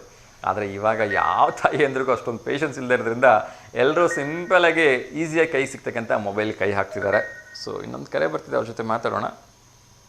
ಬಹುಶಃ ಸುಧಾ ಮೇಡಮ್ ಅಂತ ಅನ್ಸುತ್ತೆ. ನಮಸ್ತೆ ಮೇಡಮ್. ಹಲೋ. ನಮಸ್ತೆ ಸುಧಾ ಮೇಡಮ್. ನಮಸ್ತೆ ಸರ್. ನಮಸ್ತೆ, ಹೇಗಿದ್ದೀರಿ ಮೇಡಮ್? ಚೆನ್ನಾಗಿದೆ ಸರ್. ಓಕೆ. ಸೊ ಬೆಳಗ್ಗೆನೇ ಇಬ್ರು ನಿಮ್ಮ ಮೇಲೆ ಕಂಪ್ಲೇಂಟ್ ಮಾಡಿದ್ರು. ಏನ್ ಸರ್? ಅವರು ಹೆಸರುಗಳು ನೀವು ತಗೊಂಡಿಲ್ಲ ಅಂತ ಹೇಳಿ ಮೊನ್ನೆ ಜೋಕ್ ಹೇಳಿದಾಗ. ಸರ್ ನಮಗೆ ನಂಬರ್ ಗೊತ್ತಿದ್ರೆ ನಾವೇ ಕೇಳ್ಕೊಂತಿದ್ವಿ ಸರ್. ನಂಬರ್ ಗೊತ್ತಿಲ್ಲಲ್ಲ ಸರ್. ಅದಕ್ಕೆ ನಾನೇ ಹೇಳ್ಬಿಡ್ತಿದ್ದೀನಿ. ನಮ್ಮ ರೆಗ್ಯುಲರ್ ಕಾಲರ್ಗಳಲ್ಲಿ ಒಬ್ರು ಶಾಂತಮ್ಮ ಬಲ್ಲೂರವರು, ಇನ್ನೊಬ್ರು ಯಲ್ಲಮ್ಮ ಬಲ್ಲೂರವರು. ಸೊ ಅವ್ರುಗಳೆಲ್ಲ ಕಾಲ್ ಮಾಡಿದಾಗ ನನ್ನ ಹೆಸರೇ ಹೇಳಲಿಲ್ಲ ಅಂತ ಕೇಳ್ತಿದ್ರು. ಸೊ ತುಂಬ ಖುಷಿ ಆಯ್ತು. ನಿಮ್ಮ ಕತೆ ಭಾಳ ಫೇಮಸ್ ಆಗ್ಬಿಟ್ಟಿದೆ, ನಿಮ್ಮ ಜೋಕು. ಎಸ್ ಮಾ, ಹೇಳಿಮ್ಮ. ಯಾರಿಗಾದ್ರೂ ಶುಭಾಶಯ ಹೇಳ್ಬೇಕಾ? ಫಸ್ಟಿಗೆ ಮಾಡಿದ್ರಲ್ಲ ಸರ್, ಆ ಮನೆ ಹೆಸರೇನ್ರಿ ಸರ್? ಆ ಅಮ್ಮವ್ರ ಹೆಸರು ಯಲ್ಲಮ್ಮ ಬಲ್ಲೂರು ಅಂತೇಳಿ. ಯಲ್ಲಮ್ಮ ಬಲ್ಲೂರು. ಹೌದು. ಇನ್ನೊಬ್ರು ಶಾಂತಮ್ಮ. ಶಾಂತಮ್ಮ ಬಳ್ಳೂರು. ಹೆಚ್ಚು ಕಡಿಮೆ ಇಬ್ರು 60-70 ವರ್ಷದ ಹತ್ತತ್ರ ಇದ್ದಾರೆ. ಈ 2ನೇ ಕಾಲರ್ ಇಂದ್ರಲ್ಲ ಶಾಂತಮ್ಮ ಬಳ್ಳೂರು ಇದಾರಲ್ಲ, ಅವ್ರು ಬಹುಶಃ 80 ವರ್ಷ ದಾಟಿದೆ ಅಂತ ಅನ್ಸುತ್ತೆ. ಹೌದು ಹೌದು. ಸೊ ಎಲ್ಲ ಹಿರಿಯರು ನಮ್ಮನ್ನು ತುಂಬಾ ಪ್ರೀತಿಸ್ತಾರೆ. ಇರ್ಲಿ ಅವ್ರು ನಮ್ಮ ಹೆಸರು ತಗೊಂಡಿಲ್ಲ ಅಂತ ಪರ್ಟಿಕ್ಯುಲರ್ ಆಗಿ ಕೇಳ್ತಾ ಇದ್ರು, ಅದಕ್ಕೆ ನಿಮ್ಗೆ ನೆನ್ಪು ಮಾಡಿದೆ ಅಷ್ಟೇ. ಖಂಡಿತಮ್ಮ, ಖಂಡಿತ. ಎಸ್ ಮಾ, ಹೇಳಿ. ಯಾರಿಗಾದ್ರೂ ಶುಭಾಶಯ ಹೇಳೋದಿದ್ಯಾ? ಇಲ್ಲ ಸರ್, ನಿಮಗೆ good morning sir. Thank you so much ಮಾ. ನಿಮಗೂ ಕೂಡ ಗುಡ್ ಮಾರ್ನಿಂಗ್, ಶುಭೋದಯ. ಸೊ ಇವತ್ತು ಮುಖ್ಯವಾಗಿ ಸೋಷಿಯಲ್ ಮೀಡಿಯಾ ಡೇ ಇದೆ. ಸೊ ಸೋಷಿಯಲ್ ಮೀಡಿಯಾದಲ್ಲಿ ನಿಮ್ಗೆ ಗೊತ್ತಿದೆ, ನೀವು ಕೂಡ ವಾಟ್ಸಪ್ ಯೂಸ್ ಮಾಡ್ತೀರಿ, ಇನ್ಸ್ಟಾಗ್ರಾಮು, ಟ್ವಿಟರು, ಫೇಸ್ಬುಕ್ಕು, ಸಾಕಷ್ಟು ವಿದ್ಯಮಾನಗಳನ್ನ ಯೂಸ್ ಮಾಡ್ತಾನೆ ಇರ್ತೀರಿ. ಸೊ ತುಂಬ ಜನ ಹೇಳ್ತಾರೆ ಇದರಿಂದ ಒಳ್ಳೇದಕ್ಕಿಂತ ಕೆಟ್ಟದ್ದೇ ಜಾಸ್ತಿ ಆಗತ್ತೆ ಅಂತ. ಅದರಲ್ಲೂ ಕೂಡ ಆತಂಕದ ಒಂದು ವಿಚಾರ ಏನು ಅಂದರೆ, ಇತ್ತೀಚಿನ ದಿನಗಳಲ್ಲಿ ತುಂಬ ಹೃದಯಾಘಾತಗಳಾಗ್ತಾ ಇದೆ. ಅದರಲ್ಲಿ ಈ ಎಕ್ಸೆಸಿವ್ ಮೊಬೈಲ್ ಯೂಸ್ ಮಾಡೋದು ಕೂಡ ಒಂದು ಅಂತಕ್ಕಂಥದ್ದು ನಮ್ಮ ಗಮನಕ್ಕೆ ಬರ್ತಾ ಇದೆ. ಸೊ ನೀವೇನು ಹೇಳ್ತೀರಿಮ್ಮ? ಏನೇಂದ್ರು ನಾವು ಯೂಸ್ ಮಾಡ್ಕೊಳೋದ್ರಲ್ಲಿ ಇದೆ ಸರ್. ಯಾವ್ದನ್ನ ನಾವು ನಮ್ಮ ಇದ್ರಲ್ಲಿ ಇಟ್ಕೋಬೇಕು, ಯಾವ್ದು ನಾವು ತಗೋಬಾರ್ದು ಅನ್ನೋ ಇದ್ರಲ್ಲಿ ಇರುತ್ತೆ ಸರ್. ನಿಜ. ಹೌದಾ ಸರ್? ಹೌದು. ಆ ಒಂದ್ ಇದ್ರ ಮೇಲೆ ನಾವು ಆತರ ಯೂಸ್ ಮಾಡ್ಕೋಬೇಕು. ಯಾಕೆ ಅಂದ್ರೆ ಅಲ್ಲದ್ದು ನಮಗೆ ಬೇಡ ಸರ್ ಅದು. ಹೌದ್ರ? ನಮಗೆ ಏನ್ ಉಪಯೋಗ ಇದೆ ಅದನ್ನಷ್ಟು ನಾವು ಯೂಸ್ ಮಾಡ್ಕೋಬೇಕೆ ಹೊರತು ನಾವು ಬೇಡಾಗಿದ್ದನ್ನ ನಾವು ಯೂಸ್ ಮಾಡ್ಕೊಂಡ್ಲೇಬಾರ್ದು ಸರ್. ಅದು ನಮಗೆ ಅದು ಇದಾಗುತ್ತೆ, ತೊಂದರೆ ಆಗುತ್ತೆ ಅದರಿಂದ. ಖಂಡಿತ. ಒಂದು ಗಾದೆ ಮಾತೆ ಇದೆ, ಆಪತ್ತಿಗೆ ಆದಗೋನೇ ನೆಂಟ ಅಂತ ಹೇಳಿ ಅಲ್ವಾ? ಸೊ ಎಷ್ಟೋ ಸಂದರ್ಭಗಳಲ್ಲಿ ಯಾವುದೋ ಒಂದು ಎಮರ್ಜೆನ್ಸಿ ಮೆಸೇಜ್ ಕೊಡಬೇಕಿರುತ್ತೆ, ಯಾರಿಗೋ ಒಬ್ಬರಿಗೆ ಅರ್ಜೆಂಟ್ ರಕ್ತ ಬೇಕಾಗಿರುತ್ತೆ, ಅಥವಾ ಇನ್ಯಾರಿಗೋ ಒಬ್ರದ್ದು ಜೀವ ಹೋಗ್ತಾ ಇರುತ್ತೆ. ಏನೋ ಒಂದು ಸಂದರ್ಭಗಳಲ್ಲಿ ಕ್ವಿಕ್ಕಾಗಿ ಎಲ್ಲಿಂದ ಎಲ್ಲಿಗೆ ಬೇಕಾದ್ರೆ ಇನ್ಫಾರ್ಮೇಷನ್ ಕೊಡೋದಕ್ಕೆ ಅವಕಾಶ ಸಿಗ್ತಕ್ಕಂಥದ್ದು ಈ ಮೊಬೈಲ್ಗಳಿಂದ. ಹ್ಞೂ ಸರ್. ಅಲ್ವಾ? ಸೊ ಆ ರೀತಿ ಒಳ್ಳೆ ವಿಚಾರಕ್ಕೆ ಅಥವಾ ಉದ್ಯೋಗದ ಒಂದು ಮಾಹಿತಿಗಾಗಲಿ ಏನೇನಕ್ಕೆ ಈ ಒಂದು ಪಠ್ಯಕ್ರಮಕ್ಕೆ ಬೇಕಾಗಿರ್ತಕ್ಕಂಥದ್ದು ಅಥವಾ ಇನ್ನೇನೋ ಒಂದು ಎಮರ್ಜೆನ್ಸಿ ನೀಡಿಗೆ ಉಪಯೋಗಿಸ್ಕೊಂಡ್ರೆ ಖಂಡಿತ ಮೊಬೈಲು ಕೆಟ್ಟದ್ದಲ್ಲ. ಹೌದು ಸರ್. ಆದರೆ ಈ ಮೊಬೈಲ್ಗಳನ್ನೇ ಹಚ್ಕೊಂಡು ಇದರಲ್ಲೇ ರೀಲ್ಸ್ ಮಾಡೋಕ್ಕೆ ಹೋಗೋದು, ಅಲ್ಲೇ ಒಂದಷ್ಟು ಜೀವಹಾನಿ ಆಗೋದು, ಇದರಲ್ಲೇ ಬೇರೆ ಬೇರೆ ಫೇಸ್ಬುಕ್ಕು ಟ್ವಿಟ್ಟರ್ಗಳನ್ನ ಯೂಸ್ ಮಾಡಿಕೊಂಡು ದಿನಗಂಟ್ಲೆ ಕಳೆಯೋದು, ಉದ್ಯೋಗ ಇಲ್ಲದೆ ಕೂತ್ಕೊಳ್ಳೋದು, ಅದೆಲ್ಲ ಒಂದು ಅದ್ರಿಂದನೇ ಬದುಕು ಅಂತ ಇದು ಮಾಡ್ಕೊಂಡಿರ್ತಾರೆ ಸರ್. ಅದು ತಪ್ಪು ಸರ್ ಅದು. ಅಲ್ವಾ? ಹೌದು ಸರ್. ಖಂಡಿತ ಒಳ್ಳೇದಕ್ಕೆ ಯೂಸ್ ಮಾಡ್ಕೊಂಡ್ರೆ ಮೊಬೈಲು ಕೂಡ ಒಳ್ಳೇದೇ. ಎಸ್, ಒಂದು ಪ್ರಶ್ನೆ ಕೇಳಿದ್ರೆ ಉತ್ತರ ಹೇಳ್ಬೋದಮ್ಮ? ಏನ್ ಸರ್? ಒಂದು ಪ್ರಶ್ನೆ ಕೇಳಿದ್ರೆ ಉತ್ತರ ಹೇಳ್ಬೋದಾ? ಹಾ ಕೇಳಿ ಸರ್. ಓಕೆ. ಚಕ್ರವರ್ತಿ ಅಶೋಕ ಈ ಕೆಳಗಿನ ಯಾವ ರಾಜಮನೆತನಕ್ಕೆ ಸೇರಿದ್ದವರಾಗಿದ್ರು ಅಂತ. ಅಶೋಕ ಚಕ್ರವರ್ತಿ ಗೊತ್ತಲ್ವಾ? ಹ್ಞೂ ಸರ್. ಸೋಲ್ಯದ ಸರ್ದಾರ ಅಂತಲೇ ಇವ್ರನ್ನ ಕರೀತಾರೆ. ಸೊ ಅಶೋಕ ಚಕ್ರವರ್ತಿ ಯಾವ ರಾಜಮನೆತನಕ್ಕೆ ಸೇರಿದವರು ಅಂತ ಹೇಳಿ 4 ಆಪ್ಷನ್ಸನ್ನು ಟಿ ವಿ ಪರದೆ ಮೇಲೆ ತೋರಿಸ್ತಾ ಇದ್ದೀನಿ. ಹ್ಞೂ ಸರ್. ಮೊದಲನೇದು ಚಾಲುಕ್ಯ, 2ನೇದು ರಾಷ್ಟ್ರಕೂಟ, 3ನೇದು ಮೌರ್ಯ, 4ನೇದು ಚೋಳ. ಚಾಲುಕ್ಯ ಸರ್. ಚಾಲುಕ್ಯನಾ? ಹ್ಞೂ ಸರ್. ಸೊ ಚಾಲುಕ್ಯದ ಕುಲತಿಲಕ ಅಶೋಕ ಚಕ್ರವರ್ತಿ ಅಂತ ಹೇಳ್ತೀರಿ. ಸರಿನಾ ಸರ್ ಅದು? ಓಕೆ, ಅನಂತದಲ್ಲಿ ನಾನು ಹೇಳ್ತೀನಿಮ್ಮ ಸರಿನಾ ತಪ್ಪ ಅಂತ ಹೇಳಿ. ಹ್ಞೂ ಸರ್. ಹೇಳಿಮ್ಮ, ಇವತ್ತು ಸೋಮವಾರ ಆಗಿದ್ದರಿಂದ ಯಾವ್ದಾದ್ರು ಭಕ್ತಿಗೀತೆ ಹೇಳ್ತೀರಾ ಅಥವಾ ಫಿಲಮ್ ಸಾಂಗ್ ಹೇಳ್ತೀರಾ? ಹೇಳ್ತೀನಿ ಸರ್, ಹೇಳ್ತೀನಿ ಸರ್. ಓಕೆ. ಕಾಶಿಯಿಂದ ಬಂದ ನಿಲ್ಲೆ ವಿಶ್ವನಾಥ, ಕರೆಯುವರು ಅವನನ್ನೇ ಮಂಜುನಾಥ. ಕಾಶಿಯಿಂದ ಬಂದ ನಿಲ್ಲೆ ವಿಶ್ವನಾಥ, ಕರೆಯುವರು ಅವನನ್ನೇ ಮಂಜುನಾಥ. ಧರ್ಮದ ನೆಮ್ಮದಿಯ ಈ ಸ್ಥಳ, ಕನ್ನಡದ ಹಿರಿಮೆಯ ಧರ್ಮಸ್ಥಳ. ಕಾಶಿಯಿಂದ ಬಂದ ನಿಲ್ಲೆ ವಿಶ್ವನಾಥ, ಕರೆಯುವರು ಅವನನ್ನೇ ಮಂಜುನಾಥ. ನೇತ್ರಾವತಿ ಬಂದಳು ಮಾಯೆಯಾಗಿ, ದೇವಗಂಗೆಯಂತೆಯೇ ಪಾವನೆಯಾಗಿ. ನೇತ್ರಾವತಿ ಬಂದಳು ಮಾಯೆಯಾಗಿ, ದೇವಗಂಗೆಯಂತೆಯೇ ಪಾವನೆಯಾಗಿ. ಅಣ್ಣಪ್ಪ ಬಂದ ನಿಲ್ಲು ಸೇವೆಗಾಗಿ, ಭೂತಬೇಕ ಕ್ಷೇತ್ರನೇ ಪಾತ್ರಳಾಗಿ. ಕಾಶಿಯಿಂದ ಬಂದ ನಿಲ್ಲೆ ವಿಶ್ವನಾಥ, ಕರೆಯುವರು ಅವನನ್ನೇ ಮಂಜುನಾಥ. ಧರ್ಮದ ನೆಮ್ಮದಿಯ ಈ ಸ್ಥಳ, ಕನ್ನಡದ ಹಿರಿಮೆಯ ಧರ್ಮಸ್ಥಳ. ಇಂದು ಜೈನ ಧರ್ಮದ ಸಂಭ್ರಮವಿಲ್ಲಿ, ಎಂದು ಸಾರುತಿಹನ ಬಾಹುಬಲಿ. ಇಂದು ಜೈನ ಧರ್ಮದ ಸಂಭ್ರಮವಿಲ್ಲಿ, ಎಂದು ಸಾರುತಿಹನ ಬಾಹುಬಲಿ. ಇಂಥ ಪುಣ್ಯ ಕ್ಷೇತ್ರಕ್ಕೆ ಶಾಂತಿಯಲ್ಲಿ, ಶಾಂತಿ ಸಭೆ ಗಮ್ಯನಾದೆ ಕಲಿವಲೀಲೆ. ಕಾಶಿಯಿಂದ ಬಂದ ನಿಲ್ಲೆ ವಿಶ್ವನಾಥ, ಕರೆಯುವರು ಅವನನ್ನೇ ಮಂಜುನಾಥ. ಧರ್ಮದ ನೆಮ್ಮದಿಯ ಈ ಸ್ಥಳ, ಕನ್ನಡದ ಹಿರಿಮೆಯ ಧರ್ಮಸ್ಥಳ. ಕಾಶಿಯಿಂದ ಬಂದ ನಿಲ್ಲೆ ವಿಶ್ವನಾಥ, ಕರೆಯುವರು ಅವನನ್ನೇ ಮಂಜುನಾಥ. ಕರೆಯುವರು ಅವನನ್ನೇ ಮಂಜುನಾಥ. ಧನ್ಯವಾದಗಳಮ್ಮ. ಸುಂದರವಾಗಿರ್ತಕ್ಕಂಥ ಒಂದು ಗೀತೆ, ಧರ್ಮಸ್ಥಳದ ಮಂಜುನಾಥ ಸ್ವಾಮಿ ಮತ್ತು ಇತರ ದೇವತೆಗಳ ಕುರಿತಾಗಿ. ಧನ್ಯವಾದಗಳಮ್ಮ ಕರೆ ಮಾಡಿದ್ದಕ್ಕೆ. ಹೀಗೆ ಕರೆ ಮಾಡ್ತಾ ಇರಮ್ಮ, ಒಳ್ಳೇದಾಗಲಿ. ನಮಸ್ಕಾರಮ್ಮ. ಹೇಳಿ ಹೇಳಿಮ್ಮ. ಸರ್ ಇವರು ಫಸ್ಟ್ನೇ ಕಾಲರ್ ಇದ್ ಮಾಡಿದ್ರಲ್ಲ ಸರ್, ಶಾಂತಮ್ಮರೇ. ಎಲ್ಲಮ್ಮ? ಅವರು ಅವ್ರ ತಂಗಿ ಮನೆಗೆ ಹೋಗ್ಬೇಕಾಗಿರುತ್ತೆ ಸರ್, ಎಲ್ಲಮ್ಮ ಮನೆಗೆ. ಅವ್ರ ಮನೆಗೆ ಹೋಗ್ಬೇಕಾಗಿರುತ್ತೆ. ತುಂಬಾನೇ ದೂರ ಇರುತ್ತೆ ಸರ್, ತುಂಬಾ ದೂರ ಅಂದ್ರೆ ಒಂದ್ 8-10 ಹಳ್ಳಿ ದಾಟಿ ಹೋಗ್ಬೇಕಾಗಿರುತ್ತೆ ಸರ್. ಅವರು ಒಂದ್ಸರಿ ಏನ್ ಮಾಡ್ತಾರೆ, ಹೋಗ್ತಾರೆ ಬಸ್ಸಿಗೆ ಹೋಗ್ತಾರೆ. ಇದು ಯಾವ ಊರಿಗೆ ಹೋಗುತ್ತಪ್ಪ ಅಂತ ನನ್ ಕೇಳ್ಕೊಂಡ್ ಬಸ್ ಹತ್ತುತ್ತಾರೆ. ಮತ್ತೆ ನೆಕ್ಸ್ಟ್ ಯಾವ ಊರು ಅನ್ನೋದು ಗೊತ್ತಿಲ್ಲ ಅವ್ರಿಗೆ. ತುಂಬಾನೇ ಕುತ್ಕೊಂಡು ಬೆನ್ನೋವು ಬಾಳ ಆಗಿರೋದ್ರಿಂದ ಏನ್ ಮಾಡ್ತಾರೆ, ಡಾಕ್ಟರ್ ಹತ್ರ ಹೋಗಿರ್ತಾರೆ. ಅವ್ರು ನೀವ್ ಬಾಳ ರೆಸ್ಟ್ ಅಲ್ಲಿ ಇರ್ಬೇಕಮ್ಮ ಅಂತ ಹೇಳ್ತಾರೆ. ಆಯ್ತು ಸರ್ ಅಂತ ನಂದು ಇದ್ ಮಾಡ್ತಾರೆ. ರೆಸ್ಟ್ ಅಲ್ಲಿ ಇರೋದ್ ಬಿಟ್ಟು ಅವರು ಪ್ರಯಾಣ ಮಾಡಕ್ ಹೋಗ್ತಾರೆ ಸರ್. ಹೋದಾಗ ಹೇಳಿದಾಗೆ ಏನಾಗುತ್ತೆ, ರೆಸ್ಟಿಗೆ ಅಂತ ಹೇಳಿದ್ರು, ರೆಸ್ಟ್ ತಗೊಳಲ್ಲ ಅಂತ ನಂದು. ಆದ್ರೂನು ಮನ್ಸಿಗೆ ಇದ್ ಮಾಡ್ಕೊಂಡು ಊರಿಗೆ ಹೋಗ್ತಾ ಇರ್ಬೇಕಾದ್ರೆ ಏನಾಗುತ್ತೆ, ಒಂದ್ಸರಿ ಇದು ಯಾವ ಊರಿಗೆ ಹೋಗುತ್ತೆ ಅಂತ ಕೇಳ್ಬಿಟ್ಟು ಬಸ್ ಹತ್ತುತ್ತಾರೆ. ಮತ್ತೆ ಅದ್ ನೆಕ್ಸ್ಟ್ ಯಾವ ಊರು ಅನ್ನೋದು ಅವ್ರಿಗೆ ಗೊತ್ತಿರಲ್ಲ ಸರ್. ಒಂದೂರು ಹತ್ತುತ್ತಾರೆ, ಮತ್ತೆ ಟಿಕೆಟ್ ಹರಿಸ್ತಾರೆ. ಮತ್ತೆ ಒಂದೂರು ಹತ್ತುತ್ತಾರೆ, ಒಂದೂರು ಬಂದ್ಕೂಡ್ಲೆ ಮತ್ತೆ ಇಳಿತಾರೆ, ಮತ್ತೆ ಇನ್ನೊಂದೂರಿಗೆ ಹತ್ತುತ್ತಾರೆ. ಅವ್ರಿಗೆ ಕಂಡಕ್ಟರ್ಗೆ ಒಂದ್ 5-6 ಊರು ದಾಟಿ ಅವರಿಗೆ ಟಿಕೆಟ್ ಹರ್ಕೊಟ್ಟು ಬಾಳ ಸಾಕಾಗಿರುತ್ತೆ. ಆಮೇಲೆ ಕೊನೆಗೆ ಅಮ್ಮ ನೀವ್ ಯಾವ ಊರಿಗೆ ಹೋಗ್ತೀರಮ್ಮ ಹೇಳ್ರಿ ಅಂತಾರೆ. ಹೇಳ್ತೀನಿ ತಗೊಳತ್ತ, ಇನ್ನ ಮುಂದ್ ಊರ್ ಬರ್ರಿ ಅವಾಗ ಹೇಳ್ತೀನಿ ಅಂತ ಹೇಳ್ತಾರೆ ಶಾಂತಮ್ಮ ಅವ್ರು. ಹೇಳಿದಾಗೆ ಆಯ್ತಮ್ಮ ಆಯ್ತು ತಗೊಳ್ರಿ, ನೀವ್ ಹೆಂಗ್ ಹೇಳ್ತೀರಿ ಹಂಗೆ ಆಗ್ಲಿ ಅಂತ ನಂದು ಅವ್ರು ಕಂಡಕ್ಟರ್ ಇದ್ ಮಾಡ್ತಾರೆ ಸರ್. ಹಂಗ್ ಮಾಡಿದಾಗ ಮತ್ತೆನೂ ಮುಂದೆ ಹೋಗ್ತಾರೆ, ಮತ್ತೆ ಒಂದೂರು ಬರುತ್ತೆ, ಮತ್ತೆ ಇಳಿತಾರೆ, ಮತ್ತೆ ಅಲ್ಲೊಂದ್ ಸ್ವಲ್ಪ ರೆಸ್ಟ್ ತಗೊಂತಾರೆ, ಒಂದ್ ಸ್ವಲ್ಪ ಕುತ್ಕೊಂಡು ಸಮಾಧಾನ ಮಾಡ್ಕೊಂಡು ದೀಪ ಕುಡಿದು ಮತ್ತೆ ನೆಕ್ಸ್ಟ್ ಊರಿಗೆ ಹತ್ತುತ್ತಾರೆ, ಮತ್ತೆ ಟಿಕೆಟ್ ಹರಿಸ್ತಾರೆ. ಸುಮಾರು ಅಲ್ಲಿಗೆ ಏನಿಲ್ಲ ಅಂದ್ರೆ ಒಂದ್ 7-8 ಊರು ಆಗುತ್ತೆ ಸರ್. ಮತ್ತು ಹತ್ತುತ್ತಾರೆ. ಮತ್ತು ಹತ್ತಿದಾಗ ಅವಾಗ ಲಾಸ್ಟ್ಗೆ ಇವ್ರಿಗೆ ಕಂಡಕ್ಟರ್ಗೆ ಚೀಟಿ ಹರಿದು ಸಾಕಾಗಿರುತ್ತೆ. ಅಮ್ಮ ನೀನ್ ಯಾವ ಊರ್ಗ್ ಹೋಗ್ಬೇಕಮ್ಮ ಒಂದ್ಸರಿ ಹೇಳ್ಬಿಡಮ್ಮ, ನನಗೆ ಬರೀ ನಿಮ್ಗೆ ಚೀಟಿ ಹರ್ದದ್ದು ಸಾಕಾಗ್ಬಿಟ್ಟತ್ ನೋಡ್ರಿ ಅಂತ ಹೇಳ್ತಾರೆ. ಇಲ್ಲಪ್ಪ ಏನಪ್ಪ ಮರೆಯ ಡಾಕ್ಟರ್ ರೆಸ್ಟ್ ತಗೋಣಕ್ ಹೇಳಿದ್ರು, ನಾನು ಒಂದೇ ಹತ್ರ ಕುತ್ಕೊಂಡು ಇರ್ಲಾರ್ದೆ ಮತ್ತೆ ಅಗ್ಲಗ್ಲ ಹತ್ತಿ ಇಳಿತೀನಿ ಅದೇ ಒಂದರ್ಧ ನನಗೆ ರೆಸ್ಟ್ ಆಗುತ್ತೆ ಅಂತ ಹೇಳ್ತಾರೆ ಸರ್. ಲಾಸ್ಟಿಗೆ ಅಜ್ಜಮ್ಮ ಮನೆಗೆ ಈಗ ಇದು ಮಾಡಿದ್ರಲ್ಲ ಸರ್ ಎಲ್ಲಮ್ಮ ಅಂತ ಅಮ್ಮ ಶಾಂತಮ್ಮ ತಂಗಿ ಅವ್ರ ಮನೆಗ್ ಹೋಗ್ತಾರ ಸರ್. ಅವ್ರ ಮನೆಗ್ ಹೋಗಿ ರೆಸ್ಟ್ ತಗೊಂತಾರ ಸರ್.